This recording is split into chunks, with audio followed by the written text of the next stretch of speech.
Habari Entertainment proudly presents Habari Live. Habari Live.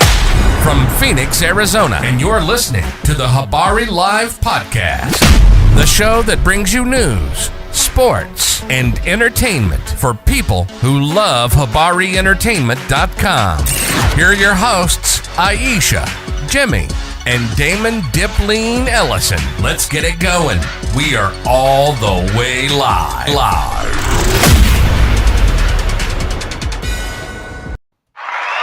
Good morning. Yeah, another episode of Habari Live, your go-to podcast for the information and news throughout the week.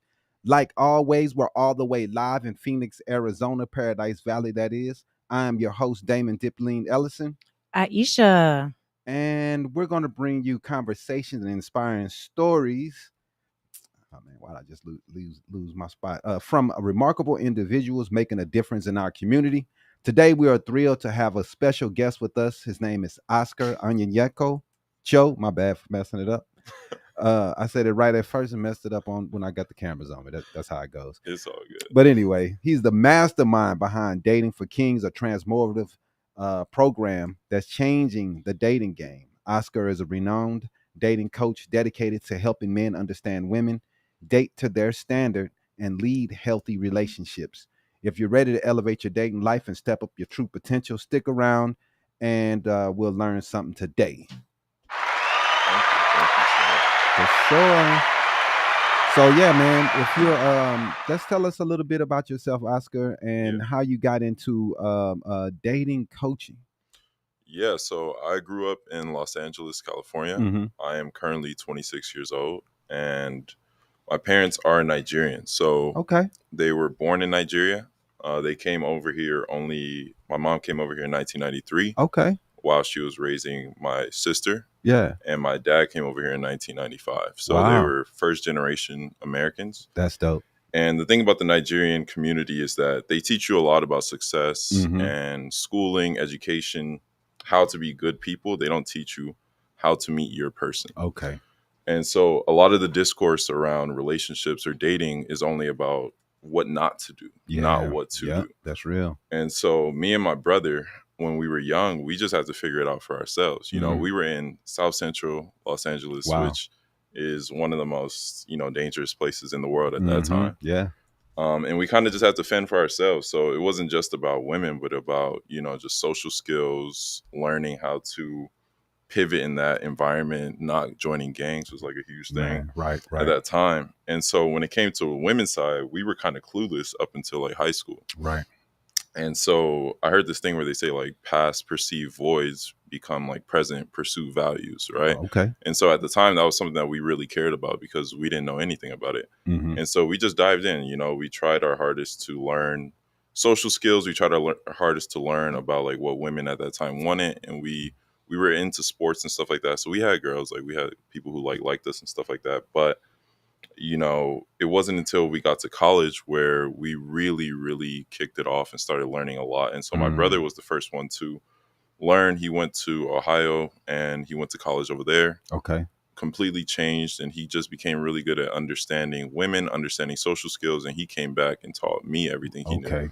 And I was getting out of a relationship at that time. And it completely changed my life, because I used to be at that time, I would say like anxious, depressed, like when you don't understand how to get love, you start to think that you're not worthy of being loved. That's real. Right. And so coming out of a relationship where you don't have any of the skills, you start thinking that, oh, this is going to be how my life is going to go. Yeah. But yeah, my brother came back. He taught me everything he knew and it completely changed my life. I got more confidence. I got more social skills. I wouldn't be on this podcast right now if I didn't learn like a lot of those skills. Right.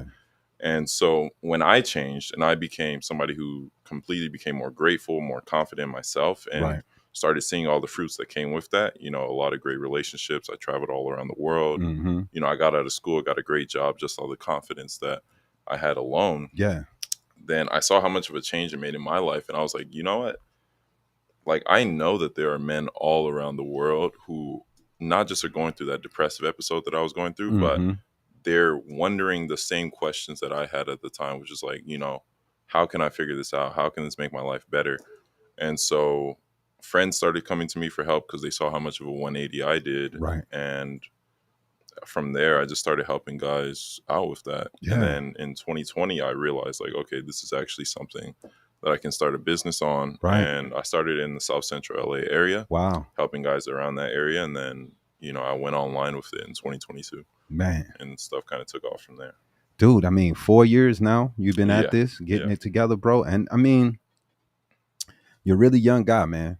So I mean, you were able to figure out which avenue you want to go down pretty fast. In my 26, man, I didn't know. I have no idea what the hell I was doing. So hey, that's pretty dope that you were able to see what you needed to do. So what did you go to college for? I went to college for economics. Okay. And so I wanted to be a finance guy. Yeah. And that's the job that I got coming out of college. I was a finance guy. Okay. I had a job, downtown LA, really swanky. I was around those people, suit and tie kind of thing. And I loved it, like I loved that vibe and stuff like that. Right. But I just felt like I had a bigger purpose for the world. And so like when I look at the whole world, I'm like, what is the biggest problem in the world today? It's love. That's what I believe. Love and communications, man. Yeah. We have we just can't communicate with each other. We can't see eye to eye on things. But like I said, sometimes you may not see eye to eye, but you still should be able to communicate, figure out a place that we can agree, not to agree, or whatever the situation is.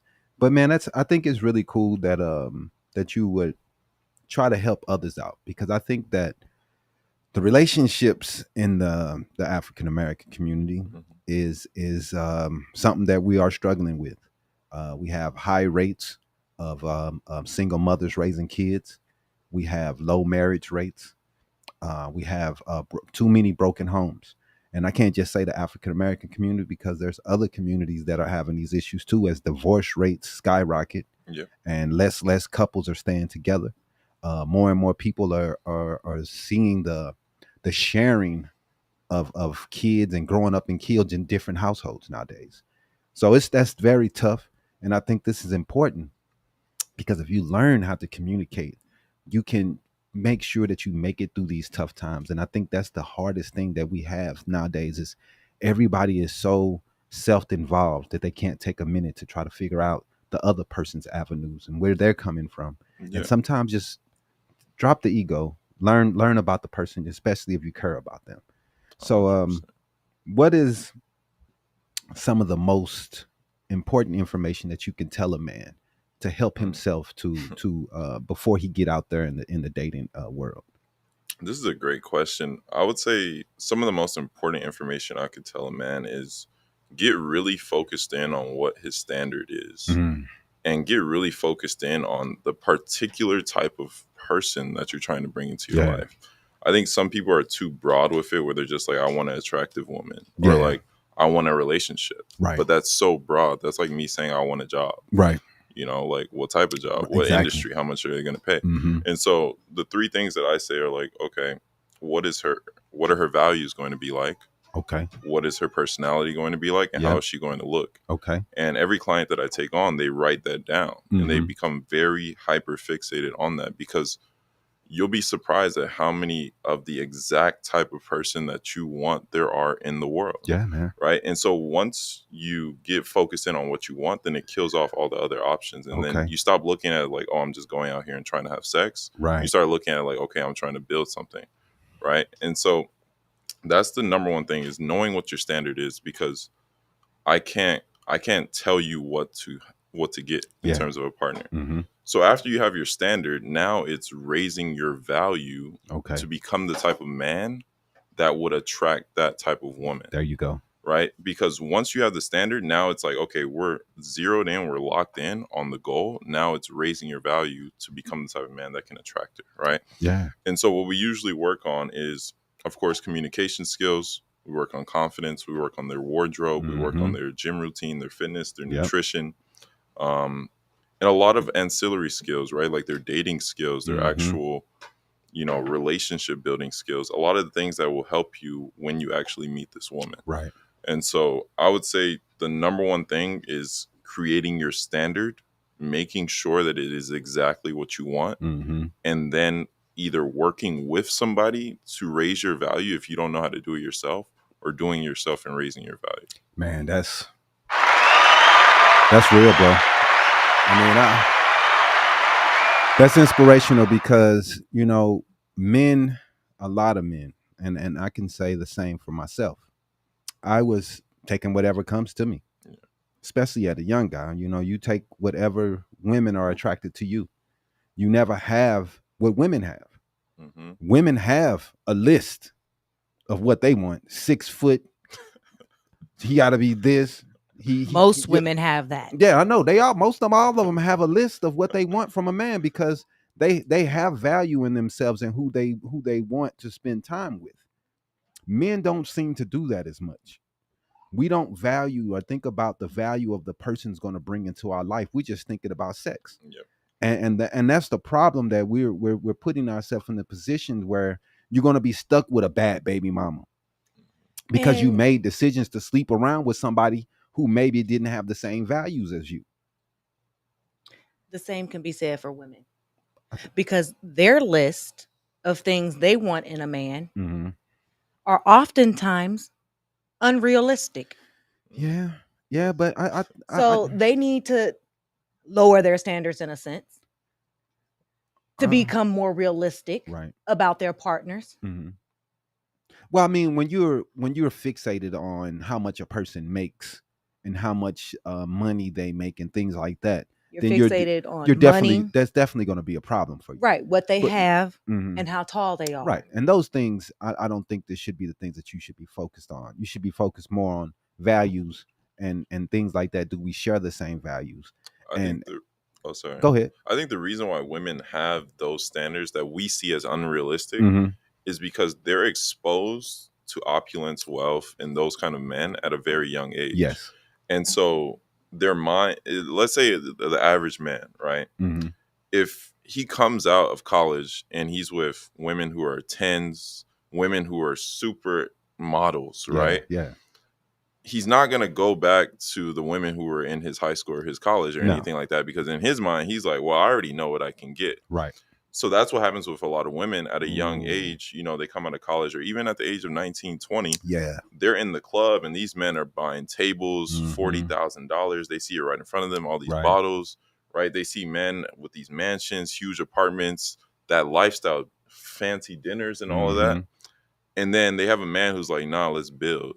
Right. Let's start slow. Like, we're not going to take trips. We're not going to do that. She's like, well, I want ready-made. Yeah. She's like, well, there's 10 of those that I just saw last week at the club. So why am I going to wait for you? So that's the problem that we're dealing with right now. Now, the unrealistic thing is not that they can't get that man who has the fancy things. It's that man doesn't want to keep them. That's real. So what's unrealistic is we have a dating market right now that's solely fueled off sex. Yeah. Because in terms of actual relationships, it's unrealistic to think a man who has a yacht and is buying all these fancy dinners for all of these models is going to want to be in a solid relationship with you. That's real. And then when he cheats on you, then you start blaming all men instead of looking at like, you fucked up in the first place. Right. Your picker broken. Right. I mean, it's not that. It's just that everybody has dreams. And we grow up thinking we're going to be a prince or a princess and we're going to meet the right person. How about finding the person that's going to make you feel like a prince or a princess? Right. But I think that people just get caught up in those things. And sometimes they, like he said, you go to the yachts and you see all this stuff and you have sex with these people. And then you think that I could get these people to be in a relationship. But you're not thinking about these people have options. And the reason why he picked you that night is because he has options for the next night. You're not going to be there with him forever. He's moving on. He can have 50,000 girls on the yacht. You know what I mean? Because to him, it comes to him easier. And it's like a drug for most women in a way. Like most women would nowadays in 2024,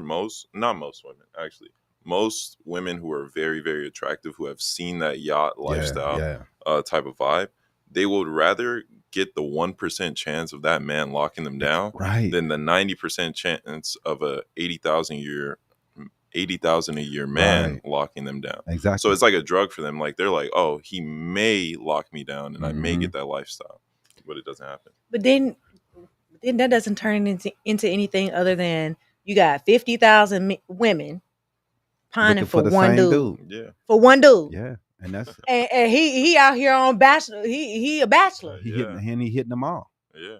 He hitting them all. And then they be like, he ran through. Yeah, he ran through y'all. And then they get upset, but you know what I mean? And then get mad when he picks the one that didn't give it up. I mean, you have to. They have to make. They say they value themselves, but you have to put value to your. You have to start saying to yourself that sex is a value, and what is given to. I know you're not going to do the marriage thing, but at least make a man have to work for it. Don't just give it to him just because he's rich and he has a yacht. But let's get back to the to fellas, man. So main thing is, so what was the main inspiration that you became a dating coach, and how did you develop the principles that guided you for building that program? So the main thing that inspired me to become a dating coach was a conversation that I had with one of my friends who he's a business owner, multimillionaire at this point. And we were talking, and I just knew that I had a gift for helping people. And he said he thinks I do as well. Yeah. And it was a long conversation that we had. And so from there, that was where the idea was born. Like, I already know, like, I've been helping people in my area already. Wow. You know, and now it's time for me to like branch off from my job and start a business. What's the plan? And I'm like, my passion, my gift is for helping people. That's my mission. And so that was what inspired me to do it. Now, when I first started, it wasn't like I was thinking, dating. Right. So I started as a personal development company. Okay. And we were helping men with, career initiatives. Dating was a part of it. Yeah. Productivity, things like that, like finding jobs, things like that. And then I met with a business consultant. This was early 3 years ago. And he was like, coaching is like $1 trillion industry, right? Wow. He's like, I didn't know that. I had no idea. And he's like, personal development isn't going to cut it. Like you have to niche down. And so we took like the data of what most men were coming to me for. Right. And like 80 to 90% of them were coming to me solely for dating and relationship issues because it branched out to everything else, their career, their productivity, all of that. And so that day, that was when I very much niched down into being a dating coach. That's dope. And so even in the way that my program is structured, it's not solely about dating. So even though I am a dating coach, right, I still have the tenets of personal development in it. And so what we do is we focus a lot on like holistically building you as a man. There you go. And so like your like I got on a call with one of my guys. He's in a relationship. He started a relationship as a result of being in my program. Wow. And the whole call, we were not talking about dating at all. We were talking about his health. We were talking about his gym routine. We were talking about his mental, his career ambitions. He's going to start being a flag football coach and stuff like that. And so like all of those things have to do with your relationship. That's real, man. And even when you're in the dating phase, it's like if you have the energy and the ambition to go and work a career, you're going to have the energy and the ambition to go walk up to a girl if I tell you to do it. Right. And so there's a lot of ancillary skills that I think most coaches who are in the dating space don't realize are super important for dating as well. Yeah, man. You have to build yourself. You can't go out and you're a half of a person and you're not fully feeling good about who you are to get someone to come with you. It's going to be hard for you to get a person that's going to stay with you when you don't feel good about yourself. When you're looking down at yourself, when you look in the mirror, if you're not confident in you, you're not going to have confidence in others.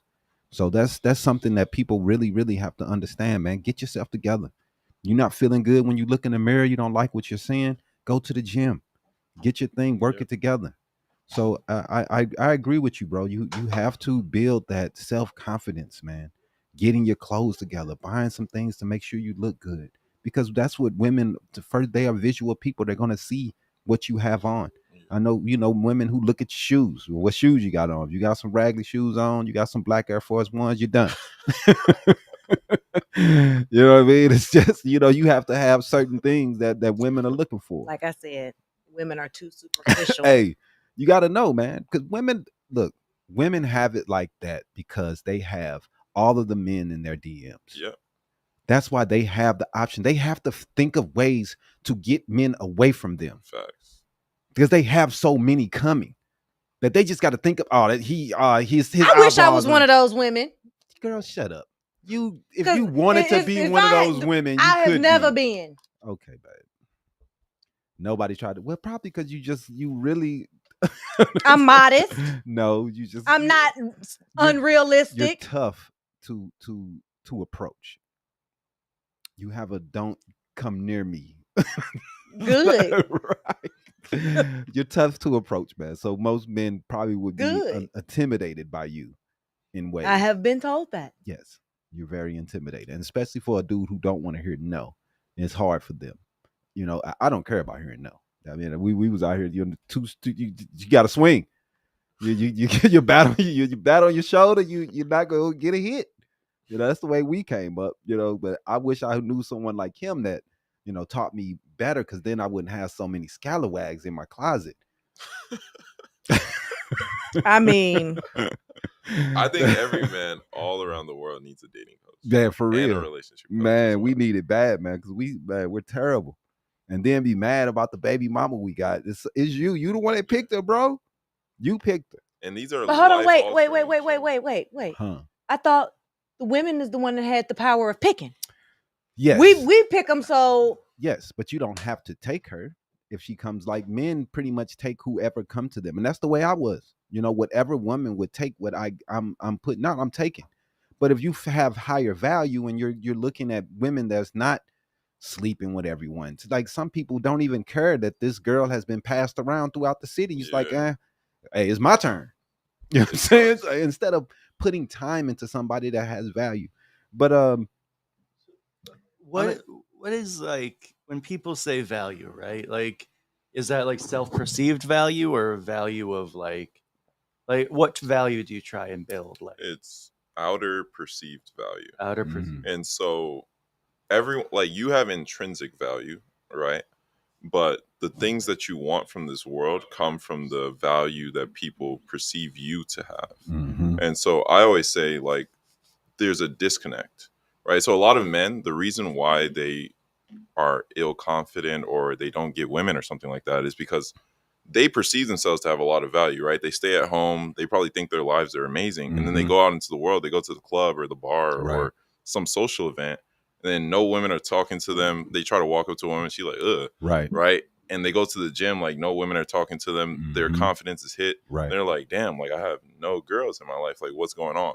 It's because she doesn't perceive your value to be that high. And so I always say, like, if you're, let's say, on a scale of 0 to 10, right? If a man is on a 10 out of 10 on the scale of perceived value, right? He looks good. He takes care of himself. He hits the gym. He knows how to communicate. He has a great social circle. He has a great career. All of the boxes are ticked, right?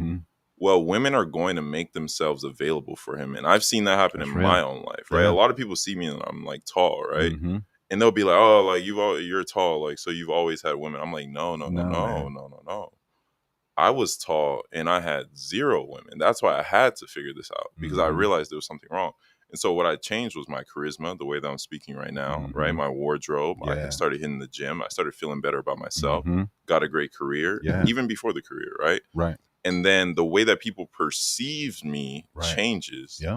And then as I'm talking to them, they start finding me attractive. And so they make themselves more available for me. So when it comes to value, it's like, if people perceive you to be a valuable person, and a lot of it comes from who you actually know as well. Because if people think that, I'm on Habari's podcast and, like, I know a lot of people, then they're like, oh, he must be a cool person. And that's why Instagram is so influential. Yeah, man. It's all about how they see you. You can think that, like you said, you could think you're the shit, but it doesn't matter what you think. It's about what they think. And that's why so many fakers get a lot of women. Fake chains, because they have the outer appearance that they are doing things and things are going well, and they faking it. I used to have my homeboys. They used to, that was before they got to the club, they would have a whole story together. So what we doing, dog? Where we from? What helicopter we flying on? I used to do that. Bro, we used to go to the club and we'd be like, hey, we from ATL tonight. We flew in for ATL tonight. We here for the weekend. And it will work. It work. I'm saying it will work. It was so crazy. Yeah, man. And every one of those women that those pickup lines work for, they somewhere being a bitter baby mama. They could have changed. They could have changed their life. So, can you discuss the biggest challenges that men face in modern dating and how your program equips them to navigate these obstacles? Wow, this is a large question. I would say the biggest challenges that men face in dating. So there's different stages of dating, right? For So sure. let's start with the guys who, let's say, they have no women in their lives right now. Okay, so the biggest challenge that they face is their work schedule doesn't align with their dating interests. Yeah. So they work, 9 to 5 on the weekdays. They probably go home after that. You eat, and then it's time to revamp for the next day, right? For the next day. So the thing is, on Saturdays and Sundays, now they're confused because they're trying to take a break from work. Right. And then that's when, weeks go by and they haven't talked to a woman in weeks, right? And so what happens is you have to be in the flow of things. So the biggest challenge that they face is that they're not in the flow of anything but rest and work. Yeah. And so when they go to the gym or a social event, let's say they go to a social event or a club once every month, because they're not in the flow of talking to women that they find attractive, women perceive them to be unattractive because they start stuttering, they start seeming nervous, like they just look unattractive to them because they're not like somebody like me who will go up to them who's in the flow. And so that's the biggest challenge that they face, is that their work schedule doesn't align with their dating interests. And so they lack confidence, they lack charisma, they don't know how to speak, and so they don't have any women. Yeah. And then let's go to the next stage, which is the guys who, let's say they're talking to women and stuff like that, but they're going on dates and stuff like that. Their biggest problem is usually texting. Yeah. That's usually their biggest problem. Yes. Is they don't know how to text in the right way. I think a lot of men don't. I see women online. I'm so sick of what you doing text, good morning, what you doing today. I don't think we understand how to just express how we're feeling and to put that into a text message. It's just what you doing, WWID. Like we have to put in more, and I see all women complaining about that. Yeah, because it's boring. Right. I just saw a video on Facebook yesterday. It was a woman that said, I used to get the pretty good mornings and ooh, right. Now how you doing? But now I'm married to him and all I get is farts every morning when I wake up. Well, she already got that's the goal. But you know what I'm saying? You got to talk to your person about She that. still want the good morning, how you doing? How'd you sleep text message? I understand that, but especially if she wake up and she by herself and you already done went to work. Yeah. That's a great question. Definitely. Talk to your person about that. It's communication. I think that's just lack of compatibility, right? Yeah. Because at that point, if she's saying that she wants that from him, I'm sure she's communicated to him before, saying it to the world. Right. And if he's not doing it, then it's because that's just not in him. So that's the reason why divorces happen, is because a lot of people pick who they don't realize that people change, and so they pick who's in front of them at the moment off of like 3 or 4 weeks of dating. But, that's a lifelong commitment. That person might change. Or you might want some of his qualities to change, and then you think that it's going to change in the future, and then it doesn't. And then you end up in a marriage where you're like, oh, I want good morning text. Right. I mean, that's pretty petty. If that's what you're going to leave me because I didn't text you good morning, that's pretty petty. But I think those things should be able to be worked out. You know what I mean? Like, you should be able to figure that out. Hey, just send me a text every now and then, send me, and men will be like, all right, just send me your naked booty every now and then. Send me a booty pic. You know what I'm saying? Send me some boobs or something. Reciprocation. Right. I think on the subject of texting for guys who are trying to go on dates, the biggest problem is that masculine thoughts and energy is not centered on sending a text message. Yeah. We're not used to that. No. And so women are more used to that because they're the more communicative sex. Much better communicative. The way that you have to text is more so with a purpose, right? So I will say it the best. I'm not a great texter, right? But I'm still great at dating because I just set up a date through text. I use the phone as a way to communicate my plans. Yeah. And then I'll talk to her on the phone or on FaceTime or something like that. Right. But if your strong suit is not texting, do not text. Just set up a plan. Say, hey, when are you free this week? Right. What are you up to? What's your work schedule like? Right. Yeah. And then set something up. Send her the place that you want to go and then set it up. Or get on a FaceTime call. Yeah, man, you have to have that initiative and take that step. Like, hey, what's up with you? I was thinking about you today, and I wanted to think about maybe taking you out sometime this week. I have a couple of restaurants that I really like. You can't just keep, hey, what you doing? Hey, what's up? You got to have somewhere that you're taking this lady, or somewhere that you're taking her, or she's not going to want to hear it. So because while you're saying what you're doing, another guy's telling her, Exactly. hey, are you free on Friday? Exactly. And you're here like, because a lot of guys, the problem with texting for them is that they're scared that they're going to get rejected. Yeah. So they're always overthinking what's the best thing to say here. Right. And not knowing that she just wants you to make a plan. Like she wants to talk to you in person, but you're killing it for yourself. Yeah, man. Believe it or not, man, even though they say they're strong and independent, they still want to be led. Oh, yeah. They still want to be led, man. And you have to take that lead. You have to be that person that takes that. It may take you may fall on your face, man. You can't be scared to fail. That's number one. You can't. But if you're prepared and you have everything in place, you usually will get what you want in those situations. I have a guy that I work with. His name is Huso. I'm going to say his name loud. He's, man, to me, I always give him a lot of crap. He's early 30s. And, he's doing well. He owns a couple houses, drives a nice car, but dating is tough for him. What would you say to a guy? I mean, I know he makes over 100,000. Yeah. You know what I mean? He makes good money. He's doing well, but he has a hard time dating. He hasn't been in a relationship in 2 years. What would you say to a person that has felt? I think that I think it's confidence with him. Okay. But I'm not sure. But what would you say to a person who feels as though, like, to me, I'm like, bro, you're getting close. You know what I'm saying? Once you start hitting those 40s, it's gonna be even harder. Yeah. I know, women, they like older men, but still, bro, you're gonna, every time you get older, it's gonna be a certain block you're not gonna be able to date. You know what I'm saying? Like, that's the way it is. But what would you say to a person like that who says he's comfortable being single, but for sure that he's not all the way happy being single? Yeah, so the very first thing I would need to do with him is get him centered in on exactly what he's looking for, right? And so once I know exactly what he's looking for, the type of woman he's trying to attract, let's assume that I know it, right? Okay. I know the type of woman he's looking for. Then I would need to see so let's say his biggest problem is confidence, right? How many times does he talk to women a week? None. Okay. Is he on any online dating profiles? No, None. He's not trying. He's not trying. Okay. So the problem that we have to break through is nothing to do with confidence. It's everything to do with ego. Okay. Right. So if he's a successful man, let's put it in perspective, right? When you apply for jobs, you're not going to be like, oh, nah, like I'm going to have the jobs reach out to me. Oh, right. I'm not about to do that. Right. So you know that you have to take the L's with the W's for jobs. So I would need to talk to him and have a conversation with him about his ego, because he's not okay being single. It's just that he doesn't want to feel like he's failing. Yeah. Because something in his past made him feel like he's failing. So I have to have a conversation with him, break through his ego problems, and really get him centered in on, like, okay, you want this woman, you want her within this time frame. Now let's see what type of circles that she's in, so we can put you inside of those environments, so then you can get her.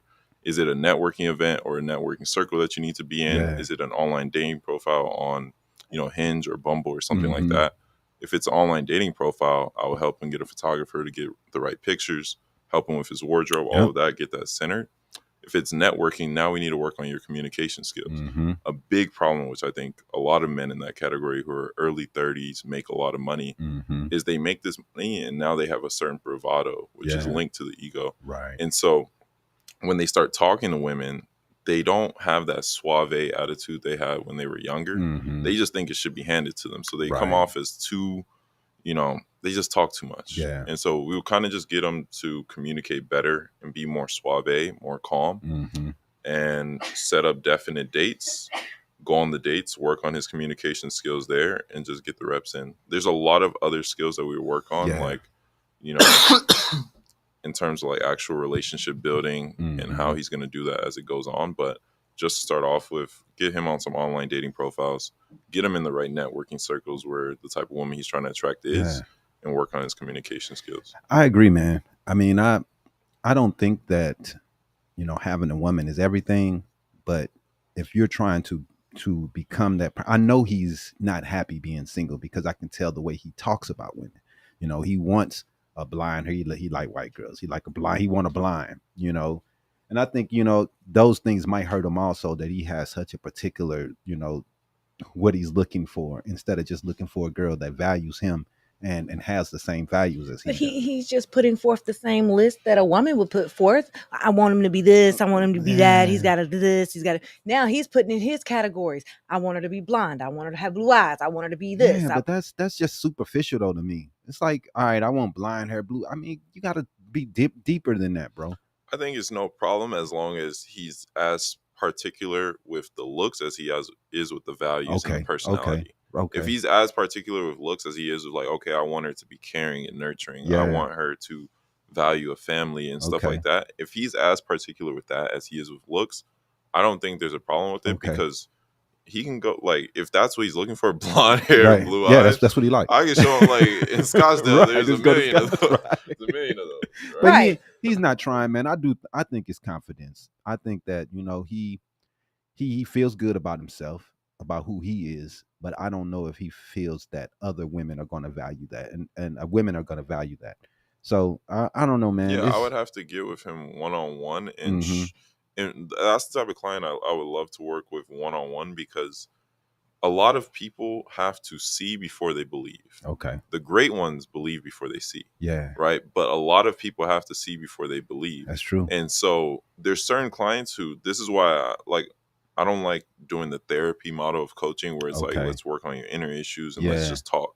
Right. A lot of people have to get the results, and then it breaks through their limiting beliefs. Okay. And then they're like, oh, this is real. Right. This has been all around me this whole time. Okay. And then they go even harder. So then the confidence, like, you become confident because you're like, oh, I have 3 dates lined up with my ideal type of woman. And so, yeah, that's what I would. Yeah, man. I'm gonna give him your card, man. We gonna get Huso not single anymore. You heard that, Huso? I know he ain't watching, but I'm gonna show him this just so he could be mad at me. So, do you get any hits jokes? All the time. All the time. Yeah. That's probably been the one constant since I've started this business is, oh, you're like Hitch. Oh, you're like Hitch. I'm like, if I was white, would you say I was like Hitch? But yeah, I love those jokes. Actually, I have a lot of fondness for them because I am like Hitch in a way, you know, and I love it. That's dope, man. As long as you don't, become like Will Smith and get all unconfident when he sees the woman in his life and fails. That's my biggest fear, man. Is becoming like Will Smith, man. It's a good movie though, man. It's one of the few good movies that's a rom-com that's came out in the last 10, 15 years. Those have been terrible lately. Terrible movies. Yeah. So I don't think I've watched a rom-com in. Yeah, they've been so bad. Yeah, they've been. Yeah, there hasn't been any good ones lately. I can't even think of one on the top of my head. So, for men who might be skeptical about seeking dating advice, what would you say to encourage them to take the first step? Kobe had a personal trainer. Really? Right. Not you're talking about coach. basketball. I'm saying basketball coach. Right. Look at any sports person, right? Basketball, football, soccer, tennis, whatever. Tell me one who was great without a coach. None. It's so normalized in sports for them to have not just coaches on their team, but personal trainers that they work with when they get home. They have people for medicine, all of that, right? Health, food. Right. Look at any executive out there. They have executive coaches. They have nutritionists, all of that. And so the craziest thing about life is that dating is by far the most important thing in everyone's world, right? Wow. Because biologically, what are we here to do? Survive and reproduce. That's right. Right? We're not here to making money is a good thing, but it's not like the most important thing. We're here to survive. And you're making money. You're making that money for the next generation. Exactly. And so the thing that everyone, for some reason, finds taboo to talk about is dating and relationships. No one wants to talk about it at the cookout. No one wants to talk about it in my own family, right? Real. No one wants to talk about it. And so I would say people who feel a way about having a coach, It's just the societal programming because no one's normalized it yet. But if real. you saw the great ones out there, if Tom Brady came out and said, yeah, I have a dating coach. Yeah. If Jeff Bezos came out and said, yeah, I have a dating coach. Elon Musk said, yeah, I have a dating coach, which Right. they all do, by the Yeah, way. They just don't make it public. Right. Then everybody would be like, oh, this is what the billionaires are doing. That's why it's called a millionaire matchmaker, right? Right? Yeah, I remember that show, Millionaire Matchmaker. I know somebody right now who only works with really, really elite people, and she charges them Holy $25,000 shit. to set them up on a date. Wow. So she'll vet all of the women, right? Yeah. So she'll like have all these women come in, she'll vet all of them, and she'll match them up. It's basically like a matchmaker. Yeah. She'll match them up with these elite, Right. high level guys, and she'll charge them $25,000 for a date. Wow. Right. And so you have to think about it is that I wouldn't have this knowledge if I didn't know people and stuff like that. But because this knowledge isn't publicized, Right. people don't even know that this is going on. Yeah. And so people see dating coaches or dating, sex, relationships is all a taboo to speak about in the professional arena. It is. And so that's why people have some type of stigma against it. Yeah, man. I think also it's a little bit of ego too. Like I can get it done. Yeah. I don't need nobody to coach me. I didn't have women before. If I had relationships before, I don't need anyone to. But you haven't had a strong relationship. You've had relationships that's ended fast. You haven't had anyone that you felt that you wanted to build with and you wanted to grow with a family with. Maybe you need help to find those things so you can have a more stable situation. I think there's many ways people need to look at these things. I wish I would have took that more serious back in the day because you're out here floundering, man, and you're just trying to do the best you can to make it through. Yeah. And you make a lot of mistakes. A lot of men see it as a joke in a way. Yeah, and so like they kind of just think, oh, if man, like this ain't that important, like sex ain't that hard and stuff like that. So if I was to get a coach, that's me saying that I'm a joke. Right. In a way, like that's the way they look at it. Yeah. And so just like you said, I would say to decrease the stigma around it, it just has to be seen as you getting exactly what you want in terms of a life partner, right? Like I'm not trying to teach you how to have sex. Right. That's not my goal. I'm trying to teach you how to build a relationship in the right way so you don't have to go through divorce. There you go.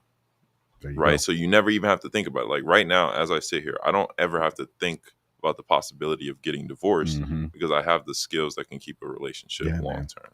That's it's really, really important. And I can sit here and talk to you about this all day because dating is such a big subject, especially today online and in the podcast. You have a lot of women haters and the guys, they talk bad about the women, and that's their whole podcast. It's just talk down on men. Now, I don't see many that are building up men to give them that confidence. So you talking about starting that would be pretty dope, man. And that would be something different, to go a different way instead of just bashing women. Now I do think sometimes that some of the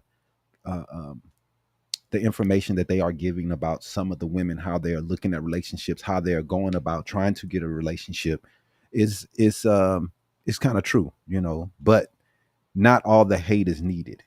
We don't need to bash the women to be able to, for everyone to learn what needs to be done. But there are, like you said, babe, there's a lot of women out here who think that their boobs and their ass online is going to get them a good man and he's going to come save them. And you're online naked, you're showing everything. Not too many men are going to come save you. The men that you're going to get with that are usually men who are looking for that. And that's you getting what you're putting out there. So what do you think about those type of situations and women doing that, even men who do that and put their bodies online and the online dating scene? Do you think that is helpful in today's society, or do you think it hurts more that online dating, the online personas, does it hurt the person and hurt our relationships of the day? I think women who post their bodies online, this is a great question. Well, there's so many different types of people. So I think if they're trying to attract a man who is a baller, the stereotypical baller type, then they need to do that. Okay. Because a guy who's a stereotypical baller or That's something like that, what he's looking for. He's not like, if you don't show your ass, he's probably going to scroll off. Just like a woman will, like, if she doesn't see a Lamborghini, she's going to scroll off your pic. Right. That's how a dude who's a baller is going to look at you. So it's nature matching those people together. Okay. Now, if you're looking for, but like we talked about earlier, it's going to not lead to great foundational habits inside of your relationship, because when you get in a relationship, a guy like that is going to be like, okay, you got me now. It's time to stop doing that. But once it's ingrained in her, she's going to keep on doing that. Yep. We see that conversation and that causes a lot of problems. Now, with the whole online dating scene, I think that it is, now this is going to be controversial, but I actually think that online dating is probably one of the best inventions ever created in world history. Wow. And the reason why is because you have to take it back to even less than 100 years ago, right? Yeah. If I wanted to meet my wife, but I was working 9 to 5, or I was even working 2 jobs, the only choice I had was to go down to the bar, meet her from a friend of a friend, or put an ad in the newspaper. That's real. That I was looking for a marriage. Now, what I can do right here is go on my phone and put up 6 pictures of my choice, and then I can scroll through and meet my potential girlfriend / wife. Yeah. So what it's done is it's given me my time back, and if you use it in the right way, it's the best thing ever. Yeah. Now, the problem with online dating is that right now our society is using it for sex. And so simply for sex, that's it. The problem that's happening with it is that it has scarred a lot of people, because there's a lot of trauma being caused on these apps, because a lot of people meet up off of it.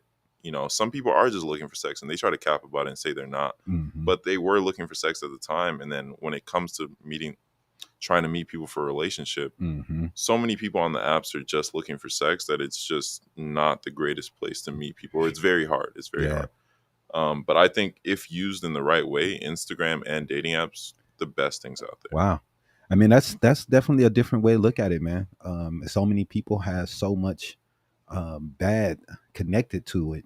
The horrible connotations of online dating. Most people talk about it in such a bad way. But if I think about my own history, I've met a couple of girls that were okay. I didn't feel like I met the one online. I always felt as though that connection in person is so much more important. That first eye connection, that first eyesight when you see each other.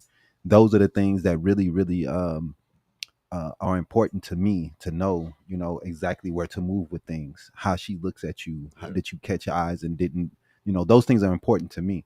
But I'm old school. I am too. I love meeting people in person. The way I look at it is like this, right? Is right now we're streaming this online. We couldn't do this 50 years ago. And so we couldn't get, what we're doing is we're getting a positive message out into the world. So is it that social media is bad? No. Right? Because we're using it for what it's supposed to be used for. And so technology is static. It's technology. Right. So it's not that the technology is bad, that the online dating apps are bad or Instagram is bad. It's that the people are fucked up.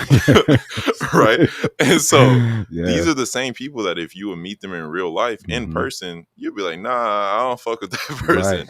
I don't fuck with that person. I'm going to go talk to her over there. Yeah. And so it's just the sourcing. Now, this is a big thing I tell every client.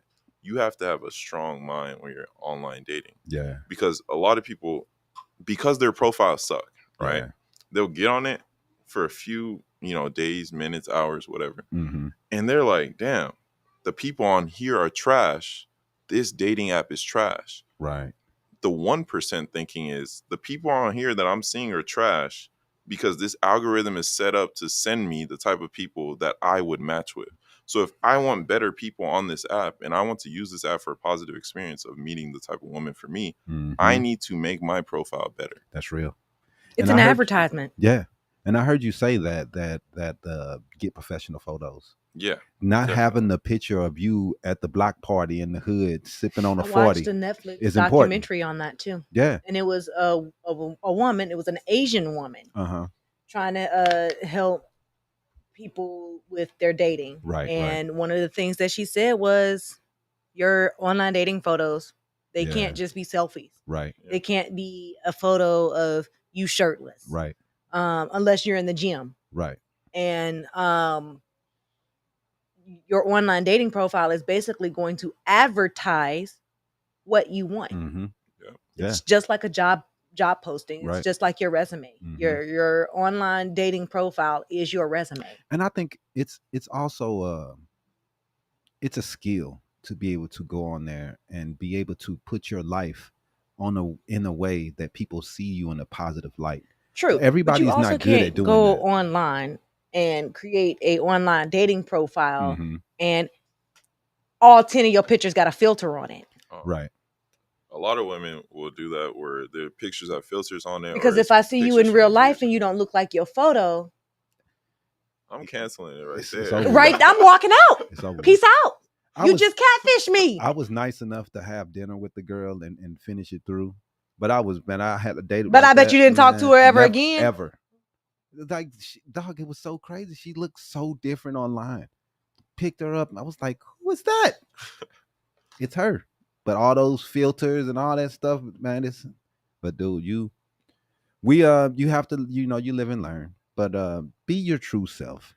Be who you are. If you feel as though you need filters and all those things, then you need a confidence booster. That's true. But I've also seen posts. Sorry, I've also seen posts where people have men have made posts. If you want to know the real her, take her swimming on the first date. You ain't taking no black woman swimming on the first date, dog. Take her swimming for the first date. You know that ain't happening. All the makeup gonna come off. You gonna see what's really there. Dog, you didn't grow up with black. The relationship hasn't started until you've seen her without makeup. That's real, bro. That is real. Until you see her for a full day without makeup, you're not actually dating her. That's real. All right. I wouldn't take anything that you see as any type of advertisement for who she is until you That's see a her representative. a full day without makeup. That's real. That is real, man. Well, hey, let's take a quick break, Ash, and we're gonna come back with more with Oscar. How far are we in? It's Mama Soul's Fish and Chicken, Habari Entertainment sponsor. Let's go get it.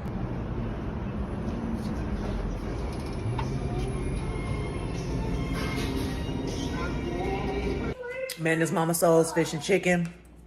I ain't never had a piece of fish that tastes so good. I'm not a shrimp person, but they fried shrimps. It's so good. It's so good. The dressing and the greens and the cornbread.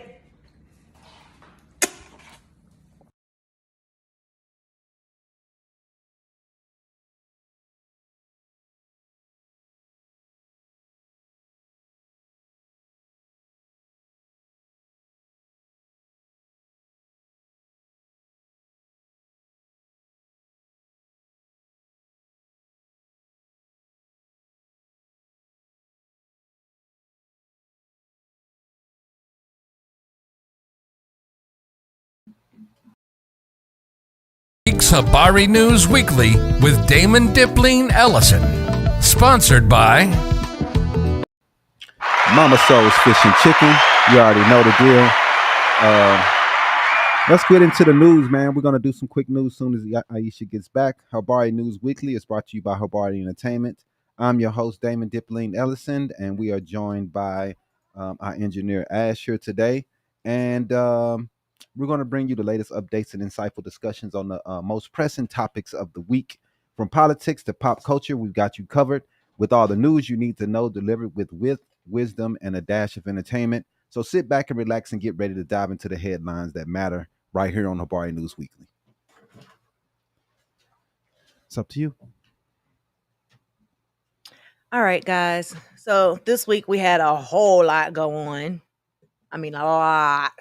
Mm-hmm. All right. So this week, Jaseven Sanga, I'm not sure if I'm pronouncing her name correctly. What? I'm probably not. However, she is known as the ketamine queen. Okay. Then she was the person that she's been charged in another ketamine case just months before she was charged with Matthew Perry's case. Right. Mm-hmm. In Perry's case, she's charged with conspiracy to distribute ketamine, distribution of ketamine resulting in death, Wow, possession with intent to distribute ketamine, and altering and falsifying records related to a federal investigation. Wow. If convicted, she faces life in prison. Damn. In addition to her being arrested for Matthew Perry's death, 4 other people have also been arrested. 2 of them doctors. Holy shit. And these were doctors that he saw frequently. Right. They knew he had addiction issues. The third person was a close friend of his who also knew he had addiction issues. And it's come out that the person that was close to him as a friend, they started looking for the drug on the black market. And in one of the text messages that was exchanged, he said, "I wonder how much this moron would pay for a vial." Now, mind you, that a vial of the ketamine is $12. That's how much the doctor's office can get it for. And he sold it. And he sold it for $2,000. He did that quite a few times. And upon his death, Matthew Perry had spent approximately $55,000. Holy for crap. ketamine. And to him, he was a multimillionaire, right. So it wasn't really a big deal to him. Mm-hmm. But holy crap, man. Mm-hmm. And then the assistant is the one that was administering it for him. They administered it and twice that day prior to his passing. And then, he told the assistant, "Hey, go get my jacuzzi ready for me and then give me a big one." Ugh. And that just didn't work for him. One that was the one. Killed him. It's sad, man. I don't know enough about this drug. I know Ryan, he talks about it a lot on his show. It's kind of used as a therapeutic medication. But it looks like he was abusing it, though. He was abusing. It's just like the use of morphine. So that drug that Michael Jackson was using. Propofol. Right. So they're therapeutic drugs, and they have to be administered with a doctor. By a doctor in the correct setting with the correct dosage. If not, they can be fatal. Right. And this just happens too often. It's just, if we could have addicts who go to morphine clinics and they're getting their morphine to help them wean them off of a drug. I think that only happens in Oregon. I think Oregon is the only state. I don't even know if they're doing that anymore. They do. There are several places that still offer that. But the clinics Arizona doesn't. Yes, they do. They got morphine clinics Yes, here? they do. I have been around enough medical claims in the state of Arizona. But you can't do like heroin and stuff like that, though, right? The morphine is used to help wean them off, right? Wean them off. But that's their what medication. I'm saying. Like in Oregon, you can go do heroin. You can go into the clinic. Right. You can go into the clinic and do the drug of your choice. That we do not have. But to go into the clinic to help them give you a medication that's going to help you wean you off, right? You can do that, right? But again, it has to be administered correctly, right? Are they still doing more? I thought they switched to methadone mostly. I'm not sure. Some clinics are methadone, but there are some that do morphine as well. But the methadone clinics, they do the same thing. They help you wean you off the medications and things like that. So it's such a scary better setting when you go to an actual clinic to get it done. And it's a better chance you lived. Right. Because at your home and no one knows exactly how to take care of you. No one's watching your pulse. No one's watching your heart rate. No one's watching these things to make sure. And that's what's so odd about Matthew Perry's case is because one of the doctors that is charged in the case was going to his home to administer it. So basically, they're saying that he was helping this person become he was enabling the addict, right? He was enabling Matthew's addiction because, as we all know, through Matthew's career, he's always had some sort of addiction issue. Definitely. And these people just decided that, hey, we're going to take full advantage of his addiction now that we're seeing that he's going back into an addictive state. He's relapsing. So let's take advantage. That's sad, man. What was the situation that because I know you can get ketamine online for a therapeutic. Really? Yeah, no, there's like Mind Bloom is one of them. I get ads for them all the time. but you can just get ketamine shipped to you. Right. So I'm like, I don't. It's crazy. You don't understand how they were. Yeah. How are you?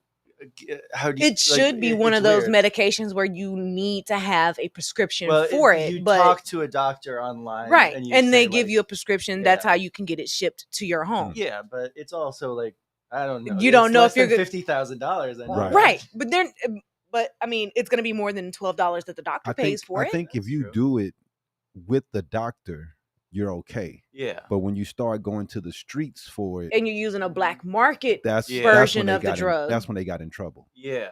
Yeah. Because that's one of the ketamine is one of the things that's like cut with other drugs a lot. Mhm. So there's a lot of, and since it does have a therapeutic use, they're trying to make it more available. Right. But that's interesting. Mm-hmm. It's tough, man. Hey man, these drugs nowadays, man. I don't know, man. I wish people would be more careful what they're putting in their bodies, man.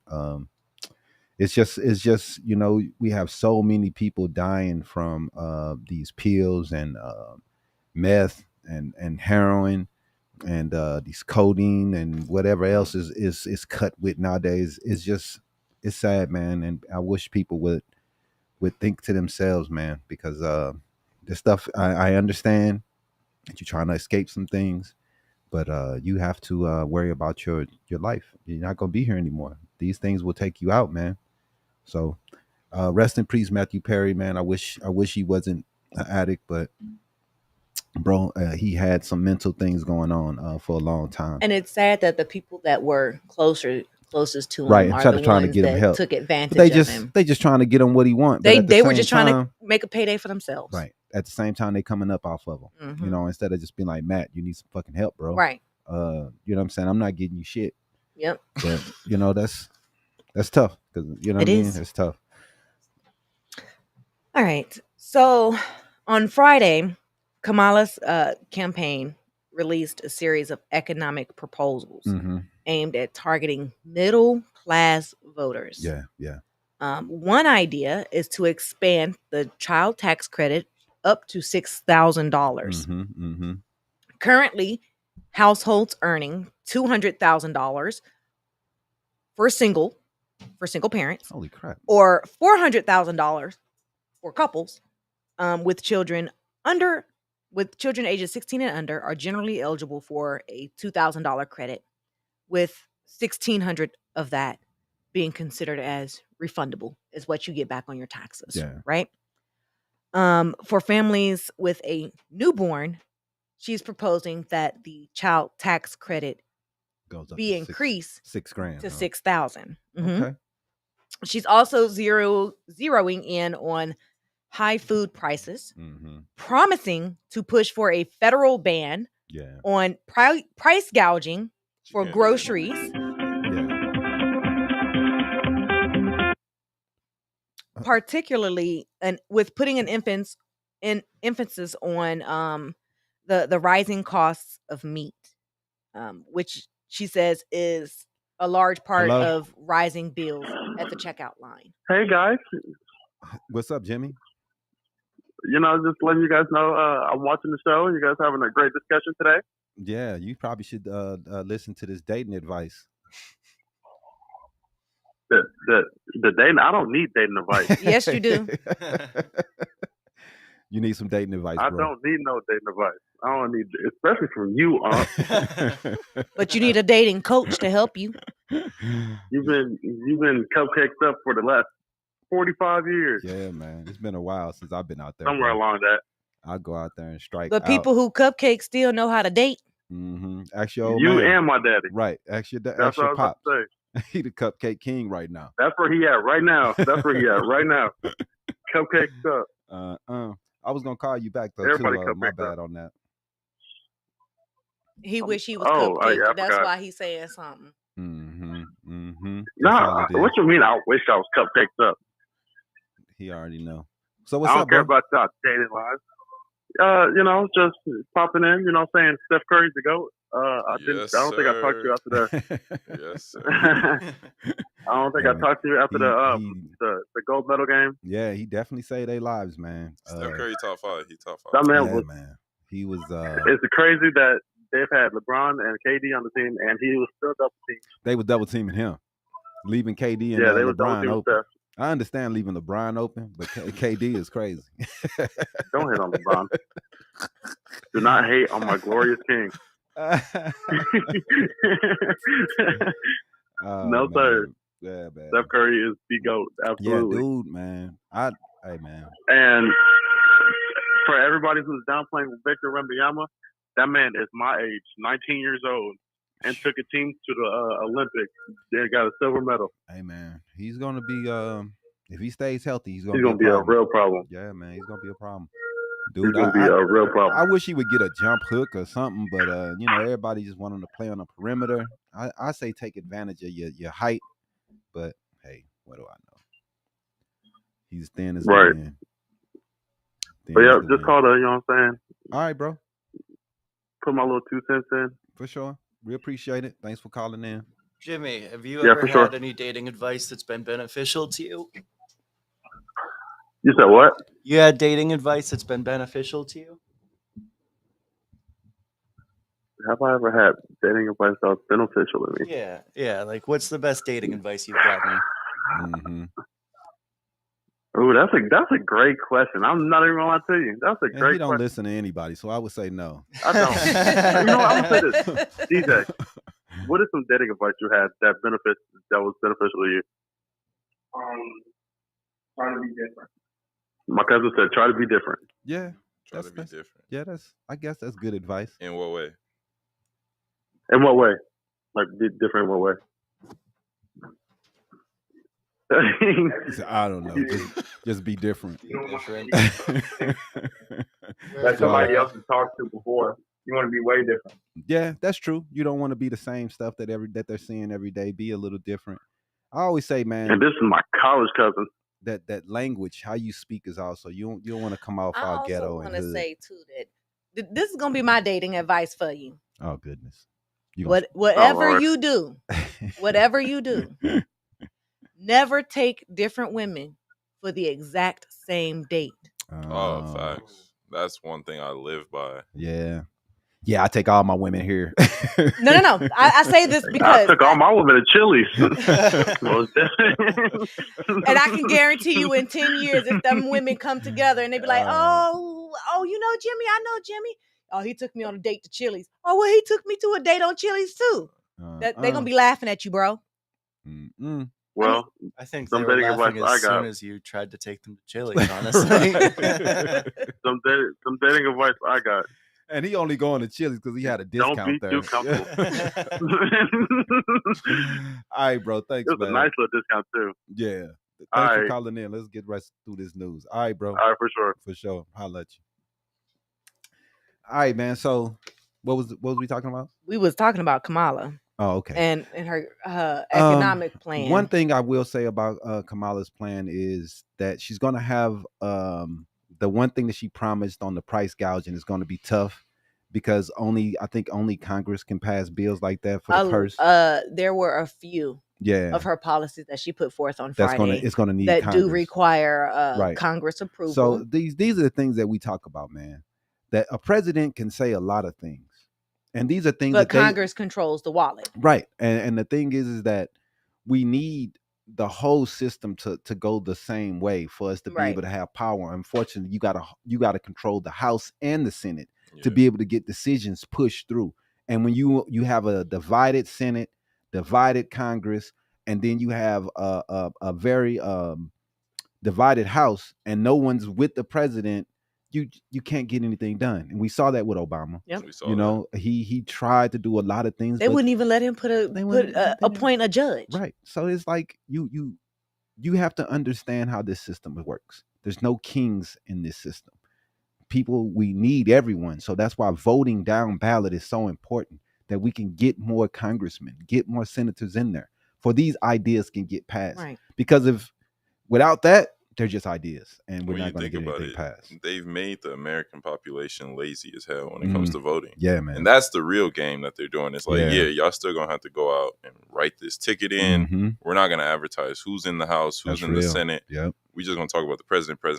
So, like, a lot of people, they're so focused on bills and all the other stuff in their life. ain't nobody trying to focus on who's the Arizona congressman and all That's that. real. Like, And that's where midterms come in, like your Mhm. midterms and your local elections and the special That's real. elections Yeah. and things like that. The more you vote in those elections, the more you can push through a candidate that's going to be able to represent you in Congress yeah. or may be able to represent you as a presidential candidate. You have to know your local politics as well as your federal politics. Yep. You can't just look at the federal level and don't look at the state level. Mhm. You have to make sure that representation is happening all the way down. If you have a congressman that's going to agree with lowering prices and putting price gouging laws and policies in place, you're going to have to vote him in. Right. And you're going to have to be paying attention to those things. And that's the thing. People want to fight over who's the president. President doesn't really matter if he doesn't control the Senate or the House. Right.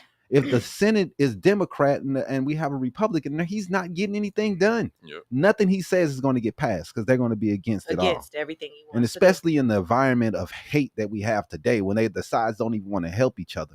It used to be a lot more Bipartisan. moderate Republicans and moderate Oh, Democrats yeah. that would come together and work on bills. But those days are over. We're Thanks just to Trump. everybody just fighting and yelling at each other. So until we figure out a way to get people on the same page, man, we're not going to get anything done. And all her ideas are just going to be ideas unless we vote down ballot. Yep. So what's the next story, G? The Uvalde Police Department said on Wednesday that it discovered additional body cam footage related to the Robb Elementary massacre that was not released among the thousands of other recordings and documents that were given to media outlets last week per a court order. The department was required to release all of its video footage from the day of the shooting, Right. following the lawsuit filed by Scripps News and several other media organizations. Oh, wow. However, the department said one officer claimed that there was a portion of his body cam footage That was never that shown. was missing from the release, Mm. which prompted the Uvalde chief, Homer Delgado, to order an audit of the department's servers in Yeah. order to find the additional footage Okay. that may have been overlooked. Mm. Several additional videos were found in the audit that were not part of the original release. Mm. Now, the newly found footage will be released by District Attorney Christina Mitchell to see if it is needed for further investigation, Right. while the city determines how and if it will be released in compliance with the court order. Yeah, man. I'm happy to see news agencies suing for this information because a lot of these police departments They want to keep like it secret. to keep this stuff secret. They don't want the public to That's know why they about were these so things. against the body cam footage in the Yeah, first place. they didn't want it. Even though you're serving the public, your whole job is public facing. Right. They don't want to get the information to the people they serve. And those are the things that really, really make you think about the police. And they are self-serving in so many situations. They're trying to cover their own ass instead of doing what's right for the public. Yep. They are, to me, you are just like a politician and anyone else. Yep. Everything you do, brother, is public. And everything that happens to you while you're on that job is public. And we should know and have that data ASAP. And there's no reason in the world that it should take this many months to get information from a killing that you people were there and you did not go in that place It's and like make we sure that said you can last stop week. that shit. This footage should be released within 45 days of the incident. I mean, I seen a guy online. He said a week or two, and I agree. What takes them 45 days? If I do a video, exactly. I do a video and I post it, I can download that instantly in hours. Why does it take y'all 45 days to get information off a server? Not What- even what is- all the information either. Right. They hide stuff Right. still. I mean, it's crazy. Yeah, they to go me. through, they redact the information. They want to make sure that, Man. some sensitive information could be kept for the basis of the trial. They don't want to release everything and No. then be like, oh, Everything should be public. Everything. well, yes, everything should definitely be public, especially when it comes to the police and their body Yeah. cam footage. Definitely. I had a guy tell me this week on TikTok that, he was a current police officer Mhm. and that leadership does have the ability to turn on their body cameras while they're in the field. I did not know that.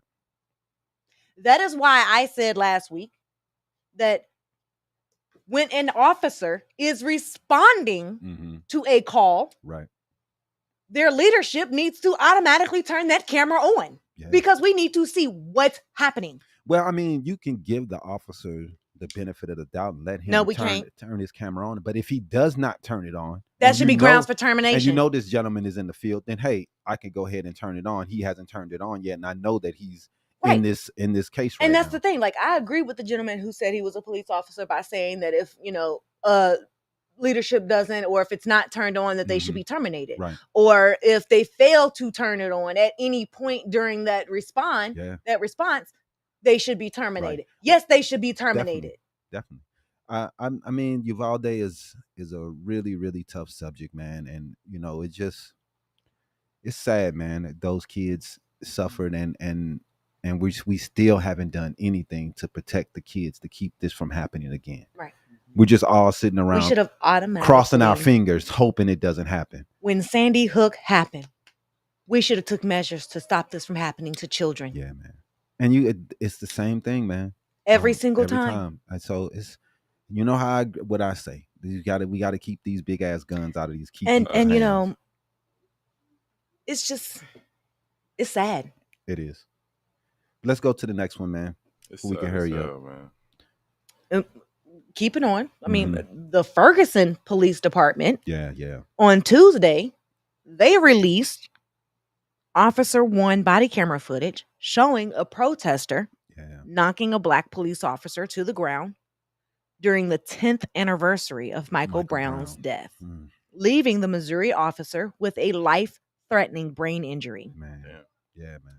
Police Chief Troy Doyle spoke at a news conference saying that the camera footage shows that the suspect, a 28-year-old Elijah Knatt of East St. Louis, had charged at Officer Travis Brown on a sidewalk outside the police station after protesters attempted to pull down a perimeter fence.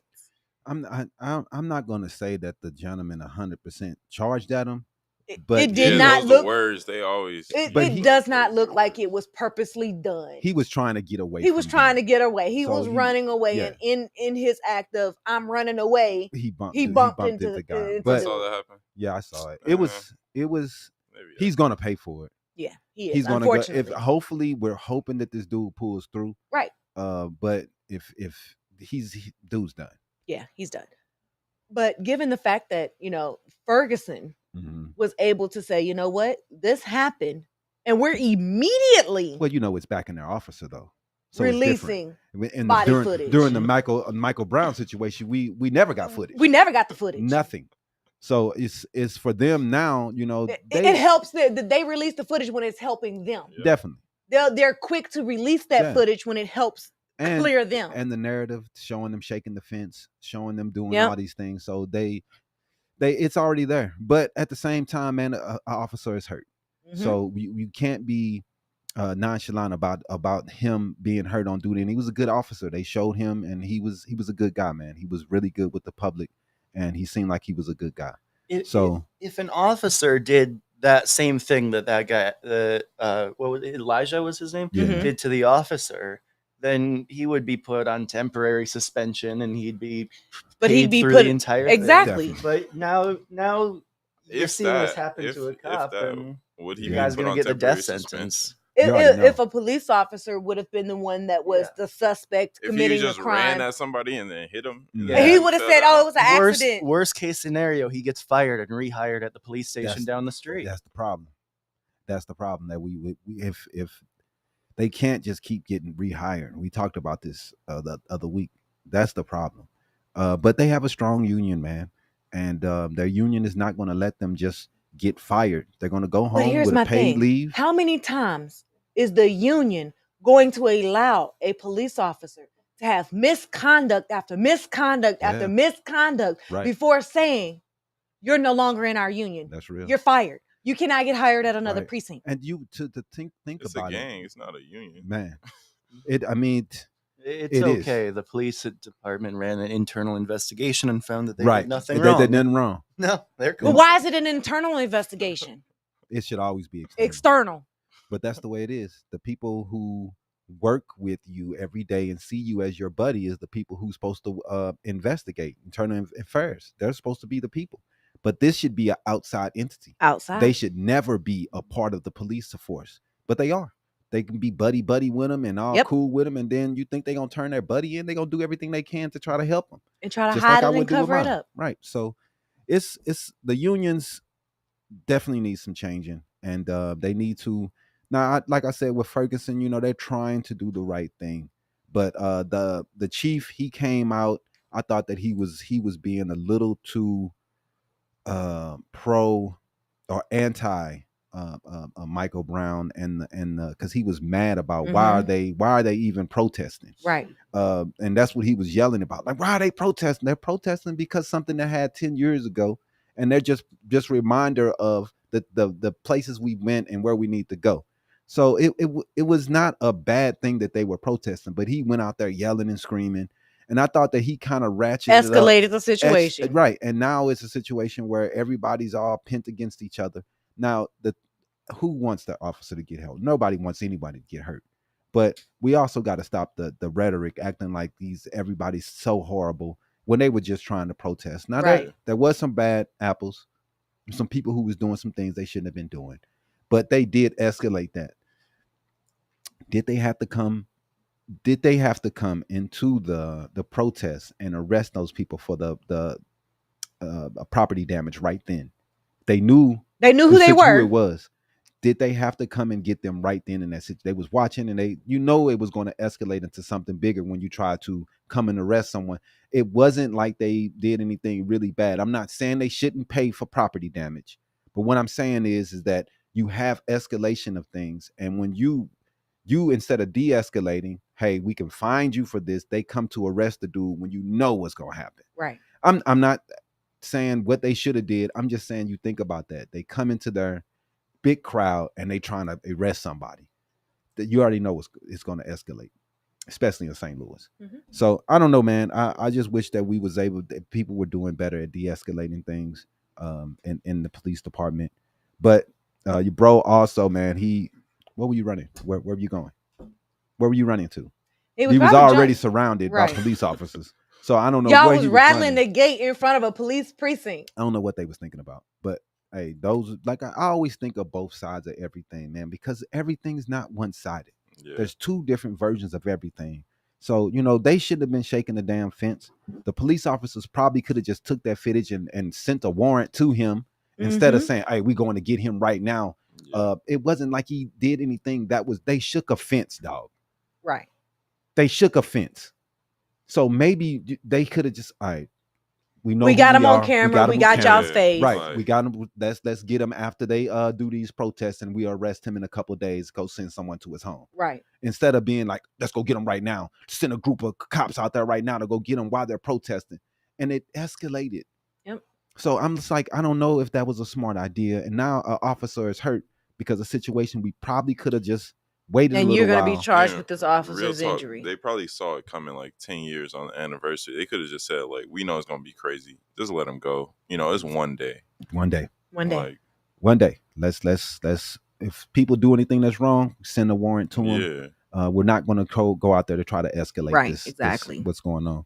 Shaking a fence is too serious for that. Man. That man has to be punished. Has to be punished right now. You can't shake a fence. Oh, my God. No. But, yeah. I mean, what we got? Former President Donald Trump on Thursday said that the Presidential Medal of Freedom, oh my God, which honors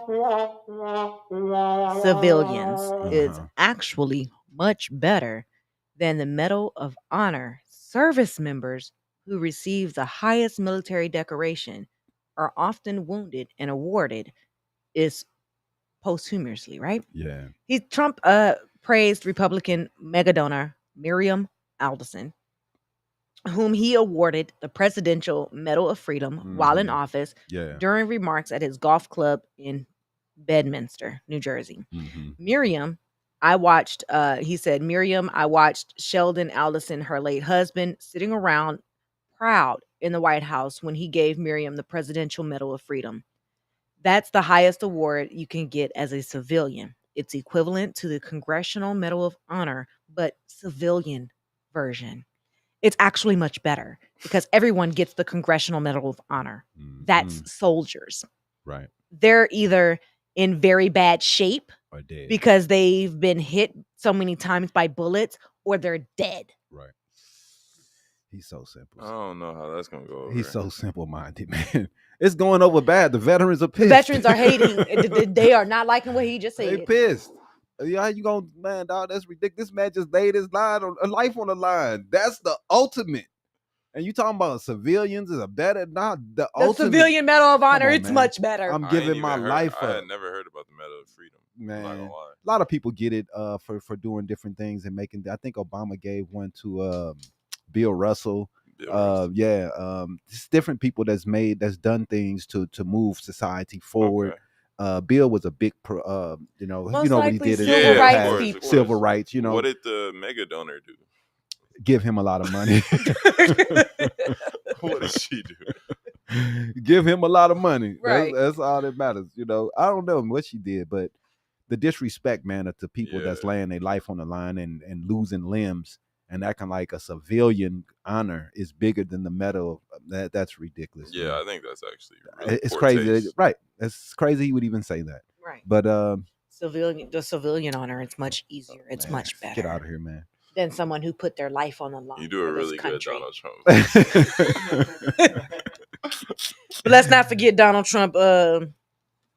He shimmied his way out the draft, and he shimmied his way out the military, and shimmied his way out the having to even sign up to do his draft card. Bone Spurs. But we're gonna talk about all the military people. They was wrong. Yeah. This is much better. Man, he's that dude. That dude weird. Right. Moving on. Let's go ahead and roll into the hot mess. Let's do the hot mess, bro. We got two more little segments in there. Get ready for the week's Hollywood Hot Mess with Aisha Rowan. Sponsored by Where at? In the red box. Go ahead, babe. All right. So the this week's I found that the hot mess is Trump. Trump is the hot mess for this week. Gotcha. The family of the late singer-songwriter Isaac Hayes, they're threatening to sue Trump and his campaign over the unauthorized use of the song "Hold On, I'm Coming" Hold on. at rallies and in campaign videos. Right. They said in a post on X that Hayes' son, Isaac III, said Trump and his campaign has infringed upon the family and Isaac Hayes Enterprises copyright of the song 134 times from 2022 to 2024. And unless the family is paid $3 million in licensing fees by August the 16th, which was Friday, they said that they would take further legal action against the former president, as they should. If they have continued to send out cease and desist, they have continued to make posts to tell you to stop using their copyright materials, and you still use it. Right. They have a right to sue you and ask you for every bit of that money. And if if they sue and they get awarded, that's another $3 million that Donald Trump owes, not including the $2 million that he already owed for defamation. The thing is that most artists have asked him to stop playing the music. Most artists. So he has a small Rolodex that he can go to, and that's why he's saying forget it, because he can only play like Kid Rock.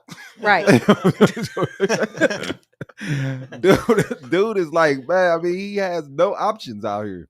So nobody wants him playing their music, man. Nobody. So nobody wants their music to be tied to a racist. Man, I mean, dude, it's gonna be tough, because he's known to be one of them that's not gonna do. He doesn't care. He never has paid. Sued when he sued, he didn't pay. He does everything to not pay. To not pay. So It's going to be a tough How does case, he get man. out of that though? I'm wondering, like, how do you get out of the family coming after you? Dude, I don't know, but he's been one of those people that just put the cases to just make them draw it out For sure. to the point where the person don't care about the money because you keep on losing money going into all these court cases, and then people finally just drop the case, or he court order and he still don't pay him. Now, just like what's his name? What's your boy who didn't pay the court order? Giuliani. Yep. He ain't paid nothing, and a lot of them are not. They're just not paying it. So he's trying to fake how much money he has, move all his money to different accounts. I didn't realize that was a thing until a couple of years ago. It's like the court, like you could win a case and somebody has to pay you, and they could just decide not to pay it. Yep. I was like, wait, what the fuck is this system? Right. It's trash. It's trash. But if they can figure out that the person really does have the money, the court can order that money they has can to be just paid. like they did with Giuliani. They Right, said, exactly. okay, you want to keep dragging this out as long as you possibly can. We're just going to go ahead and say, nope, we're not going to do that no more. It is ordered that you pay them. Your bankruptcy protections are no longer for you. We'll see. They can liquidate your assets and take your money. Yep, they doing that to your one boy too. What's the crazy dude who was Alex Jones? Alex Jones. He was talking about the school. He owned like 800. I mean, he owed like 800 million. Yeah, man. Trump has been sued 266 times since March of 2017. Right. And that's what I'm saying. He ain't never paid none of these. Not a single one. So I know. Not a 266 times you've been sued. That's crazy. Since 2017, and you ain't paid a dime. But these are all civil cases, not criminal cases. So it's hard for the police to put you in jail for these things because it's a civil situation. So I don't know, man. If anybody's ever been put in jail for not paying this. I know that they've taken and liquidated assets and auctioned it off to get money, but I don't know. He seems to always not pay these people. He really don't pay. He doesn't. He been sued more than that, and that's just in 17. You got to think about before then, right? That's because he got paid. Right. He got sued by black people for in 70. Was it 83? Something like for that, discriminatory reasons and the housing and shit like that. Yep. And he was sued. I don't know if he ever paid them anything. So he's been doing this for decades, and that's just the way he works. Do we got anything else? According to Newsweek, Donald Trump owes more than $100 million from lawsuits. Dude ain't paid nothing. There are also 19 artists who complained about him using their songs. And that is why you the hot mess this week, bro. Right. Hot mess of the year, for real. Oh, man. I know y'all probably talked about this already, but what do y'all think of Biden dropping out and Kamala stepping up? Hey, I was against it. I really thought that he should go ahead. It was too late. And, I thought it was too late to get her primed and get her ready, but I was wrong. She stepped in and she just she rolling, hit the ground running. She has the momentum that Obama had back in 08, 07. And it's really, man, it's remarkable what she's doing right now, bro. A lot of people are mad, but a lot of people love the energy and the positive force that she has behind her. And I'm looking forward to her campaign, man, and I'm looking forward to seeing the debates and see her tear this man apart. Yeah. And then the convention starts this week. Yeah. So, and they've been running the news. Everything's about them and her. So, Donald Trump's pissed right now because the news is just focused on her.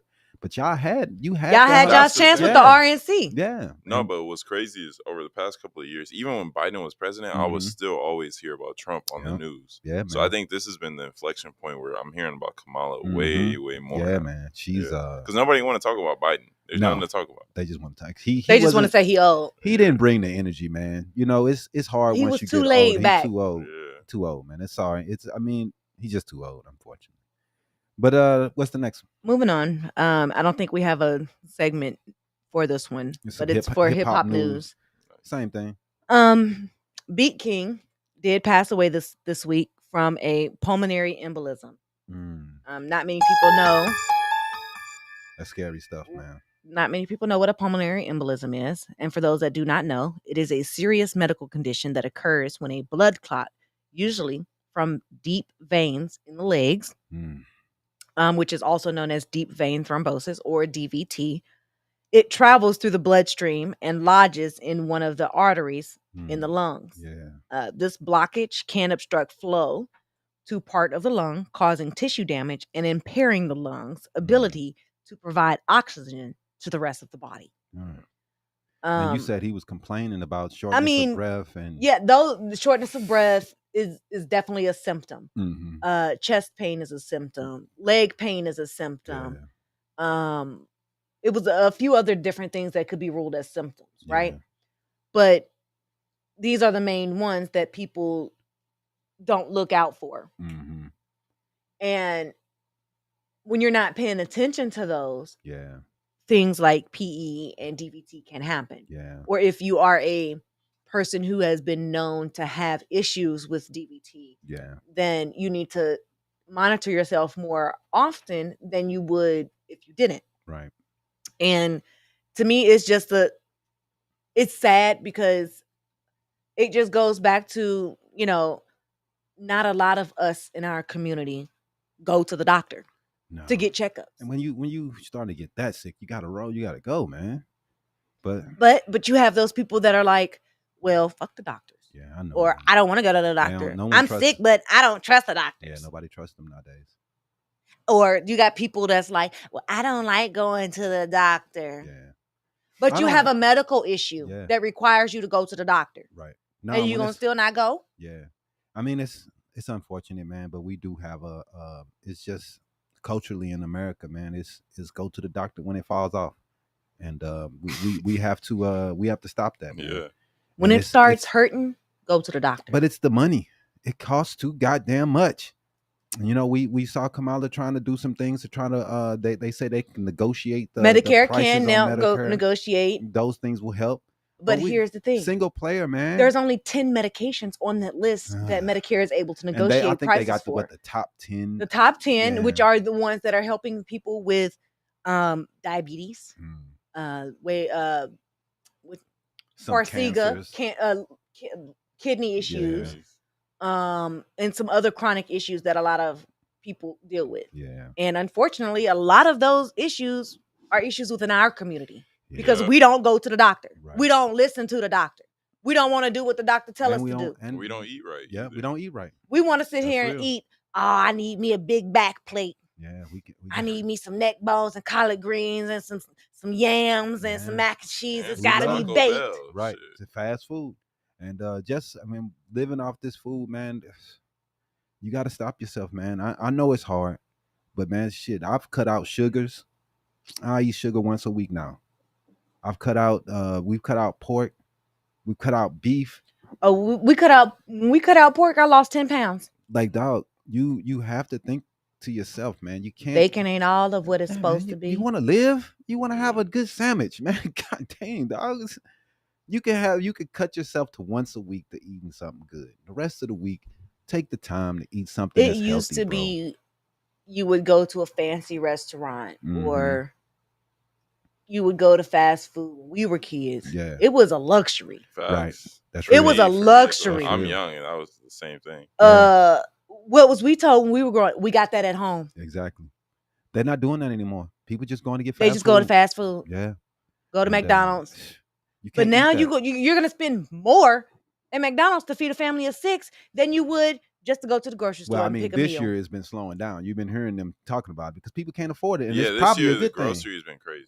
Yeah, they have and been the crazy. groceries are expensive. It's pretty much. I used to eat out a lot, and then I started shopping for groceries, and I'm like, damn, I just spent $200 right on what? Yeah, man. And you barely even got half a cart full. Bro, I'm saying like simple shit that. These are your staples that you're paying $200 for. Yeah, I'm like, bread, milk, eggs, flour, sugar. People talk about inflation. I don't think it's inflation. I think we just dumb. We don't be looking at tags. So like when shit just be going up $1, we like, yeah, it ain't no problem. Like, I still need some eggs, right? Right. Milk right now is like what, like $5, $6, $3 a gallon. Yeah, nah, hell, $4 or $5. It's crazy. No, it's $2.99 a gallon. Okay, I go to the grocery store a couple times a week. Right. Which grocery store you go? Fries. Right, Fries. Oh, because the average cost of milk, I know, is more than that right now. But that's the national average when you're looking at averages. I know, but that's what we're gonna go off of. But places like Hawaii, They pay $9 for a gallon of milk. Yeah, no, but they always They been paying high. $19 for a bag of grapes that we pay 99 cents for. Yeah, that's real. But that's a lot of different problems that they have. Which goes back to Kamala's price gouging initiative. That's not gonna pass. No, That's it's not probably gonna pass. not. Probably not. She's trying to fight a war with a fork. That's what she's trying to do. That's gonna be tough. It is. And but like I said, hopefully, since this year, we do have some seats that are up. So if the Democrats can take hold of both the Senate and the House, we should be able to get her to push her initiatives through. Yeah. We'll see. Yeah, in Arizona, you're right. Arizona, it's a little cheaper here. The average price in Arizona is $2.46. Oh. Arkansas, California, $3.50. Colorado, $3. $3.35. Arkansas. So $3.35 in Arkansas. Yeah. The hell going on they're over there? saying Right.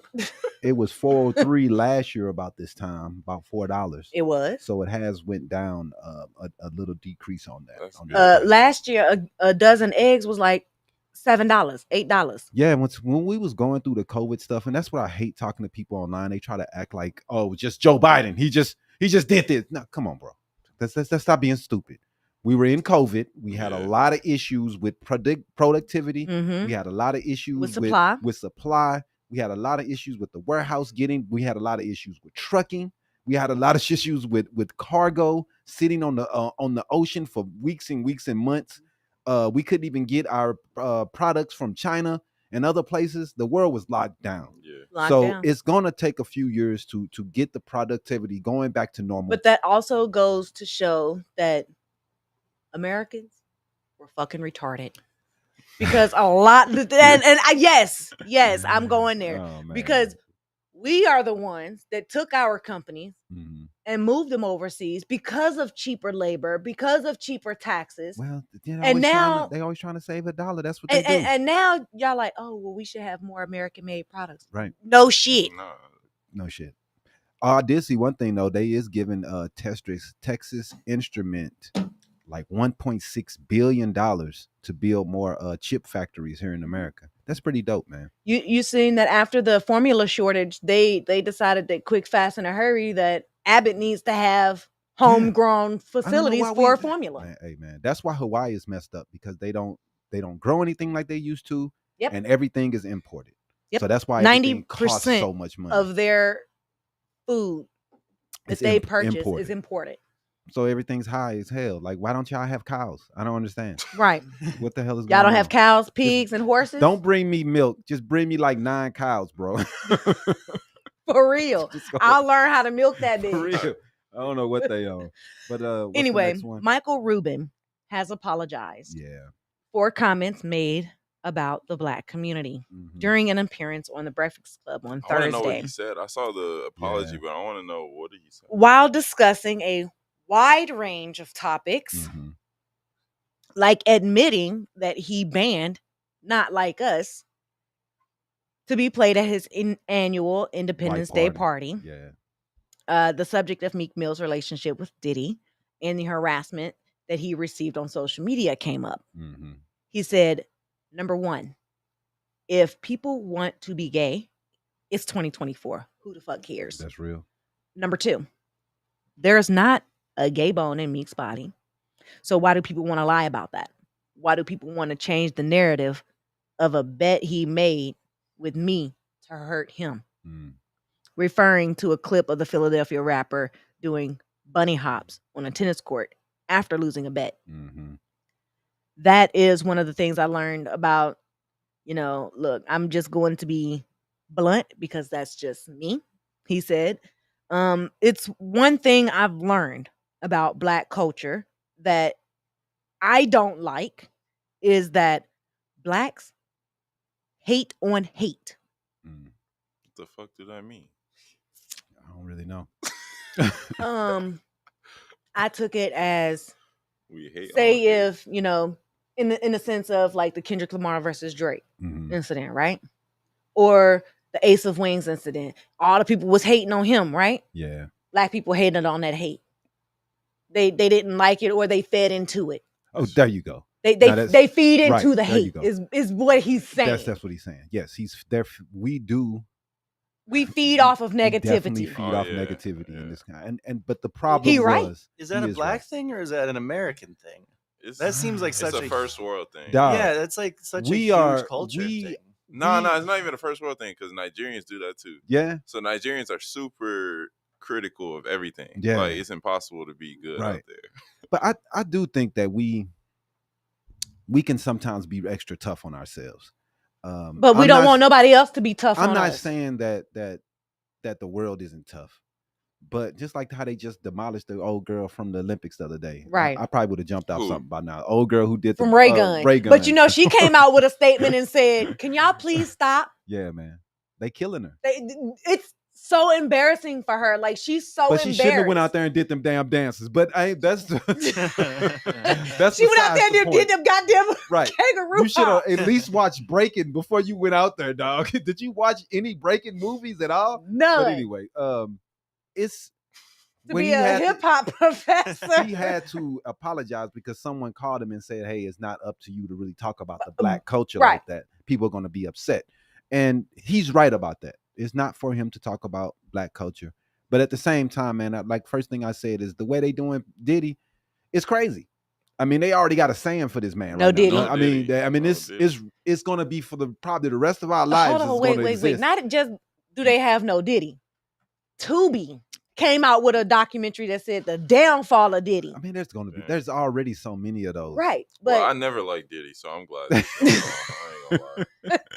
So I've I never guess been I a- do hate. I've never been a big fan myself, but I'm not gonna say that man is gay though. I mean, Right. there's so many people How who we just know? we done don't went know, from man. we done went from no homo Look, I to never. know to no Diddy. Diddy. And Look. that's just like 5 weeks ago, or however long it was, 5 months ago, if you told me, yeah, it's probable that Diddy got a video kicking Cassie in the head, I would probably been like, yeah, that's right. It's I probably ain't true. seen it. I ain't seen it, but I'm like, yeah, that's probably Yeah. You right. probably wouldn't Now, have if put you it tell past me him. right now, like Diddy is gay, yeah, that's right. right. Yeah, that's right. Probably. But We too quick to believe stuff. yeah, man, we are. And too quick to run with the negativity. I'm not running with the gay stuff. I know he's a piece of shit. He's done a lot of things to people, but I'm not going with the gay narrative. And I'm not going to call Meek Mill gay either. And the people that's doing this, I don't really understand the narrative. I don't understand where this pushes us. That's their personal business. Who cares if they're fucking gay? Let me tell you what I've seen, right? So before I left LA out here, there was this one party I went to. It was in Hollywood, like Hollywood, Yeah. right? And so I go up to this party. We get on the top floor, and I'm like, bro, something weird up in here. Like the energy, and it was a Sony music party, right? Okay. So I'm like, the energy weird up in here. I'm like, something wrong. Right. And everybody's just having a normal time. I'm like, something off. So it's the only, I don't know if I can cuss on here, but Yeah. I ain't never seen hood niggas, gay niggas, trans niggas, Wow. All in the same and room. all like white old men, women, all in the same room. Right. And I'm here and I'm like, okay, this is Sony Music and Hollywood. Then I realize I'm like, I'm in Hollywood. Like this is Yeah. the center. So then I'm like looking around. I'm still like, okay, something off in here because like I see gang members and then the old white men are just sitting down like this, like just chilling, like they running the whole shit, Right. right? They just chilling. And I'm like, and then there's like gay niggas like walking by, like trans people like Right. walking by, and I'm like, what the fuck is going on here? I'm literally like, what the fuck is going? I'm telling you, I had to leave. I told my Yeah. homie, look, he was like talking to some women. I'm like, look, we gotta go. This is not the spot. I'm like, for we us, gotta right. go. Yeah, I'm like, I don't know what's going on here. So whenever I hear about the whole gay stuff that's going on, Mm-hmm. look, I don't think those people are gay by nature. Mm-hmm. I just think if you're to go to 1,000 of those parties, you Mhm. gonna see some shit. Right. And somebody on Diddy's level, they probably made him do some shit. Mm. That's some shit That's that a tough one. look, I'm not gonna lie. I was in there, I saw the gang members, like they were going to this back room Mm-hmm. all the time. And I'm like, what the hell What are are y'all they going doing? in? Right. Why Like it's just a bunch of y'all just yeah, and I'm casually just tucking yourself I'm- off in this like, room. I'm not even lying. I'm saying I had to get out of there because I'm like, what are y'all doing? Not even just that. Why are y'all here? Mm-hmm. I came here because I thought it was gonna be women here. Right. And I had to leave. But I'm like, why are y'all here right now? But they're all trying to get a deal, right? From these white men who obviously run everything. Right. They're all trying to, buddy up and stuff like that. So when it comes that's why whenever I hear about like rappers and stuff doing that shit, I think there's a lot of weirdo stuff going on. I don't know if like LA is a weird place in general. You know what I'm just saying? some weird motherfuckers out there, just like I weird just motherfuckers think here. that when it comes to stuff like that, those people are more open-minded about, if I want to get to this level, I may have to do something I don't want to do. Man, hey, look, dude, there is nothing in the world that would make me become gay. So I don't know how they can change their situations. I don't know. If no money in the world is gonna make me do that. If a movie producer came to you and said, "No, I'm gonna pay you, hell no, $100 million," absolutely not. But I just need you to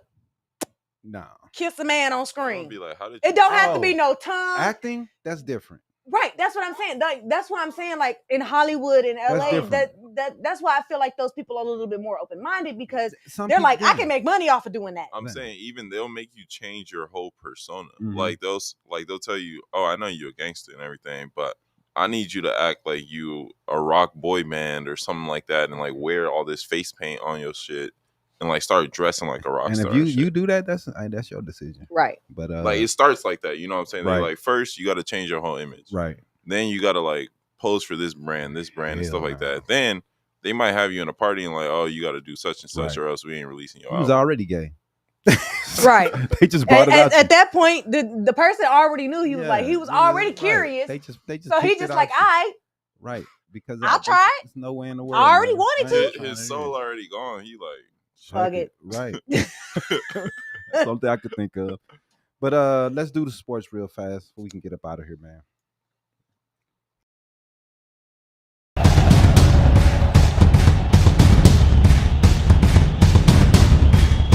Habari Sports.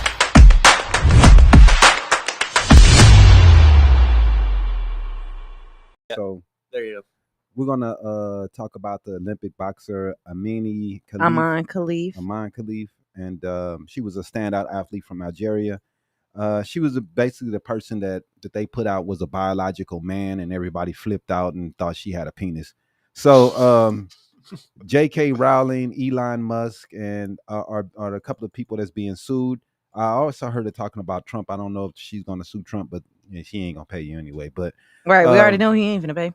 So these are the couple of people she's talking about suing, because they went onto social media and started immediately attacking her gender, attacking her, and saying that she was a man. J.K. Rowling, I couldn't believe. Believe that was just. I just didn't understand why she would even. It's a woman, right? She's the author of Harry Potter. Right? I don't understand why she would do that. When I was growing up, she was. Well, I didn't know nothing about her, but I looked up to her just because she wrote some of the greatest books. Man, man. So I mean, these type things. So many people are so strongly against these things, man, that it's just ridiculous, man. It's not your life. It's their life. Let them live the way they want to. But the lawsuits will be going forward. We'll see what happens. We'll keep you guys updated. But it's basically for cyberbullying is what the case is going to be going on. So we'll see what happens on that. And like I said, keep you guys updated. Next, we had that lawsuit completely silenced her. Yeah. The J.K. Rowling don't want to say nothing. She ain't made a post on social media since she's been sued. That's what she get. We got Isaiah Thomas this week saying that LeBron is the GOAT. He was saying that because of his points and all of his statistics, that he surpassed everyone else, and because he passed Kareem. I just want to give him this week's. You think he's lying? Yeah, he's probably his truth, but I just don't agree. LeBron is the GOAT. Look. We're about to start this. Look, let me tell you why LeBron is the GOAT. Okay. In your opinion, right? In my opinion, why LeBron is the GOAT. I'm the biggest LeBron hater out there. Right. I'm a Warriors I don't know fan. about that. Mm-hmm. No, right. You're and not nowhere near close to be. 10 years it is. I would say 14 or 15 years, right? And so the reason why LeBron is the GOAT is because I remember when the first time the debate came up about LeBron or Jordan, it was after he won that ring in 2016 when he came back from 3-1 down. Right. And at that time, I'm like, man, fuck that, bro. Yeah. LeBron ain't no GOAT. Like, right. what y'all talking about? Jordan, much better. And then he kept going. Mm-hmm. And then he kept going. Right. And he started putting up dominant seasons. Like, at the age of 39, I've never seen a basketball player be able to do what he's doing. Yeah, I mean, that's true. And I would say, I know this shouldn't play a part, Mhm. but for him to be one of the greatest and to be the only player that's ever had his son come into the league, Mhm. that shows you the longevity of what he's doing. Definitely. He's definitely done it for a long time, man. But He's not the also only been player whose definitely. son has He's come into the also league. been benefited. Well, no, not only, but he's also been benefited by a lot of things. Being able to come in straight out of high school has Out of high helped him. Kareem Abdul-Jabbar, he played 22 years, and he still went to 4 years of college. Yep. So imagine if he didn't do that 4 years of college, he came straight out of high school, how many numbers he would have put up. Right. So there's benefits from things and the timing and things like that. So it's hard for me to say that stats and statistics and all those things are the number one thing. I Because think it's just more so adaptability. he definitely has done that, and to be good all the years that he's been good. But we've seen Kobe do that also. We've seen Kareem do that also. We saw Karl Malone do that also. We saw Robert Parrish play for 20-something years. So there's been a lot of players that's played for 20 years and been good. But to be your point, no one has put up 25 points a game like as LeBron has. He has taken care of his body consistent better than anyone I've ever seen in Right. history. That's why you can't not put him in the top 5 or anything. Right. But hey, man, he's a great player. I agree with that. But I do not think he's put forward the resume of Mike yet. He never will, unfortunately. LeBron has not had he is loyalty.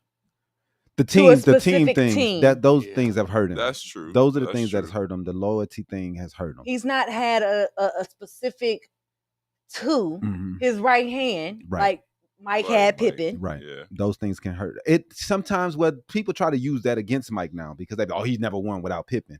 And LeBron But in has won with LeBron's everyone. greatest GOAT LeBron era, always had a great player. who is who has been a dynamic duo During with his career. LeBron? Well, you got Kyrie and him, but the problem is it's not consistent.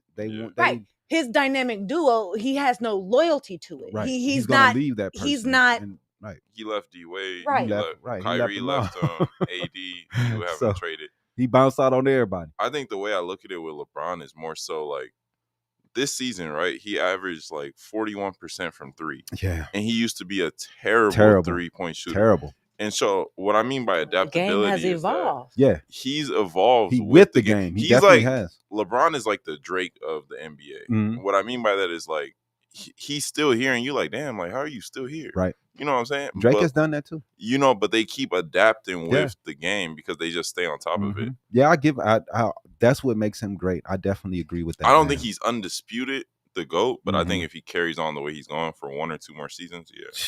I mean, you have to give him the best career, longevity wise. You have Oh, to yeah. say that his career. I would say, yeah. I is- guess we would say the best career of Mhm. all time. All yeah, time. for sure. I mean, and you have to give him that, man. At 18 years old, come in. Everybody didn't have that opportunity to Right. come in at 18. The didn't league have- changed right. their whole rules in order to let him Exactly. in. He was one of the first to be able to take advantage of that. Kobe, he came in when people were not as quick to put an 18-year-old Yep. on the floor. He wouldn't. He had to wait build 3 his years, even though he tick was time. better than players that was above him, but they just didn't feel like kids should be out there, and so his coach. They Dale wanted him Harris, to learn benched him. more. Yeah. You But, learn more of the professional game before we put you out there. Yeah, we're gonna get you out here, get you the experience. You're gonna Right. get some tick time, but you're not gonna get starting Yeah. play tick time. Which You're gonna have to earn that. Right. But all right, let's go ahead and play this game, man. Let's get up out of here. Yeah. Why are you Go ahead. doing My that? email? Run a commercial. Yeah. So just so you know. Yeah, you might have to unlock the door too, because I locked it. They're in there next to the fan. Let's get ready to play trivia for Loot. Sponsored by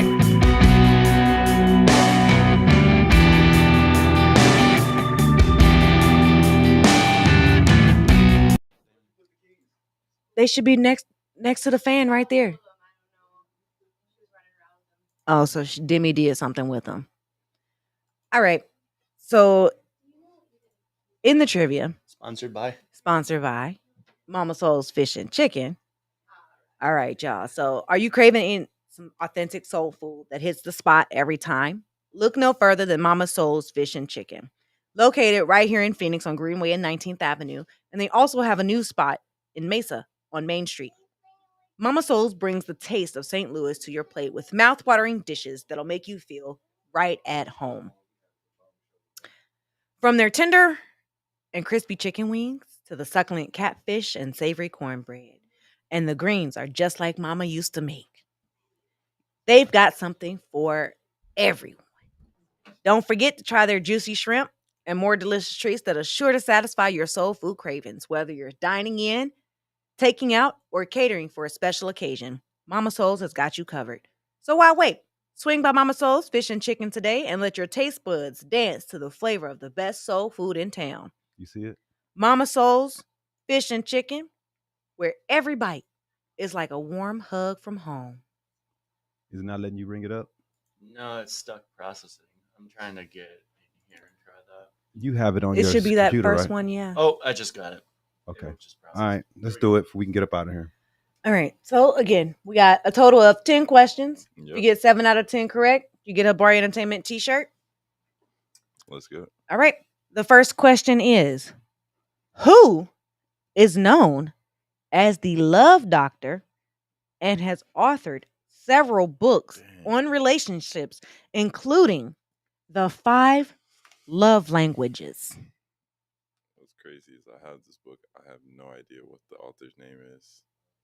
We're going to skip this one. I forgot his name.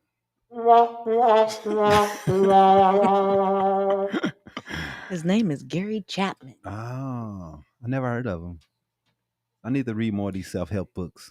You probably gonna haven't heard of any of these people today, but we're gonna see. It's a good book. It's a good book. Next question.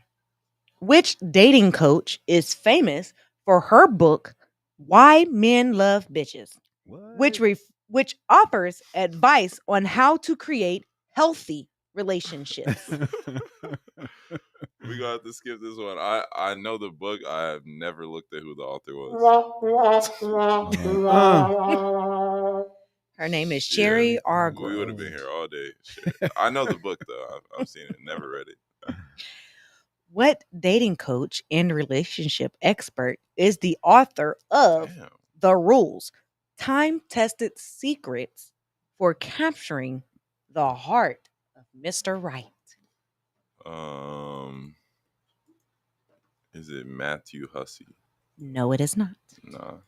That's hard. Damn. Okay. It is Ellen Fine and Sherry Schneider. I can't miss no more, right? Sherry Schneider. Yeah, that was it. All right, we got this. Who is the founder of the dating company Match.com? Oh, and he say his name on and commercials all the time. has also written books on dating and relationships. What's his name? Match.com. Oh man, I can't believe I don't remember. And I don't remember at all. Well, no t-shirt today. No t-shirt today. We got to skip. Damn, Gary. Yeah. He used to say his name in them stupid commercials too. Damn. Gary Kerman. No, I don't remember that, but I remember him saying his name though. I did not come prepared for this. I didn't know none of these authors. That's crazy. Okay. This dating coach and author wrote Date-onomics, a book that explores the economics of dating and relationship dynamics. Who is he? We gonna have to skip this one. Hey, it looks like we're giving our dating coach some homework to go back and. I'm gonna go look at all these books. That's one that sounds interesting. Yeah, that definitely sound really interesting. Definitely. His name is Dating Economics. Mhm. Yeah, Date-onomics. It's pretty dope. John Send me Berger. the slideshow actually after. I want to see all of this. Okay. All right. Which dating expert is known for her appearance on reality TV show Man. The Millionaire Matchmaker? What was her name?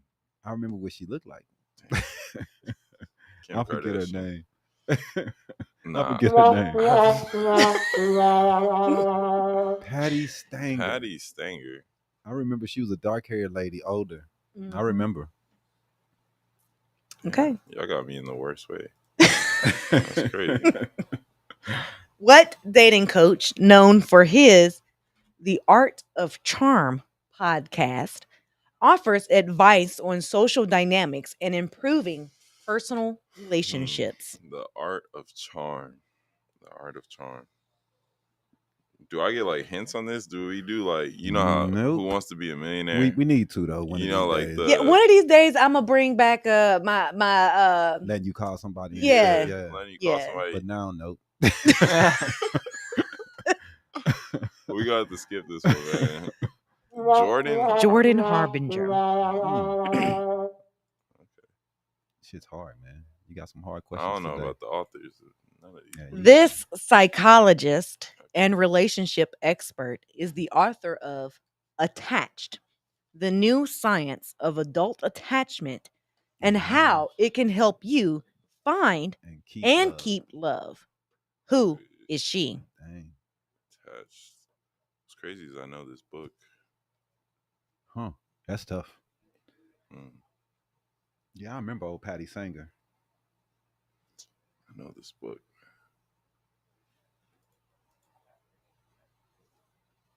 Dr. Amir Levine. We would have been here all day, I'm telling you. How many we got? 2? We got, 2 more. Last 2. Which dating coach wrote Modern Dating, a field guide, a comprehensive guide to navigating the modern dating scene? I don't know. That's so tough. She got some tough ones today. Shayara Atik. Never heard of her. That just shows that we need to learn more about dating, man. I need to read more about dating because, man, these things it may help you. Some of these books may be able to help somebody. For real. All right. Last and final question. Who is the author of Men Are From Mars, Women Are From Venus? It's an old school book. A book that explores the communication differences between genders. This is a man who wrote this, and I actually know this one. Man, I remember that book, man. Into my Remember the saying that we used to have when this book came out? Yeah, I remember. Mars get more candy bars. Mm-hmm. I don't know, but I do know who he is. I just don't remember his name. John Gray. Yeah, man, his book is a big deal, man. Everybody know that book, but no one knows him. So that's when you know you've done a good job. So good stuff, man. We appreciate you playing. You know, the game. She usually tough like that, man. Yeah, that was hard. Yeah, man. Well, I usually try to cater my questions to what the guest does, right, and what their expert field is, just to make sure that they're up on their education and they know their field. I don't know pretty well. None of those authors, so yeah. Nah, I need to go look at those books. Yeah, again, man, for sure. Well, first off, Oscar, man, we really appreciate you coming through, man, and sharing the knowledge with us and sitting around and talking the shit with us for a couple hours. We really appreciate you, bro, and I hope you do have a card because I'm gonna give it to my homie for real because he needs it, and I hope that people come to you and a lot more people find out about you, man, and nothing but good luck to you, and right on. This was great. I really do appreciate it. Appreciate you, bro. Much. All right, man. We'll see you guys next week. Thanks for holding with us. Right on, Mo Lovin. What's her name? Kamora. Thank you for watching. We really, really, really appreciate you. She said we had a good show today. Thank you. And we're gonna try to figure out something to work with her, man, soon. Thanks for Jimmy for coming through and talking with us and calling in. Everybody else, you can call in whenever you want to if you want to call into the show and talk about something. But we Our appreciate phone number you. is 602-529-2827. 2827. All right. Peace out. Holla, holla.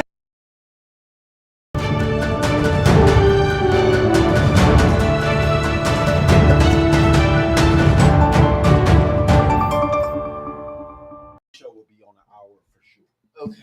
Is he gonna pay me after that? Or? No, Oh, you pay me for both? All right, cool. Like I said, I probably should you like 10. Watching another episode of Habari Live. Make sure to subscribe to our YouTube channel and get updates on news, the podcast, and more. Follow us on Facebook and Twitter. And don't forget to visit www.habarientertainment.com. See you next week. Peace.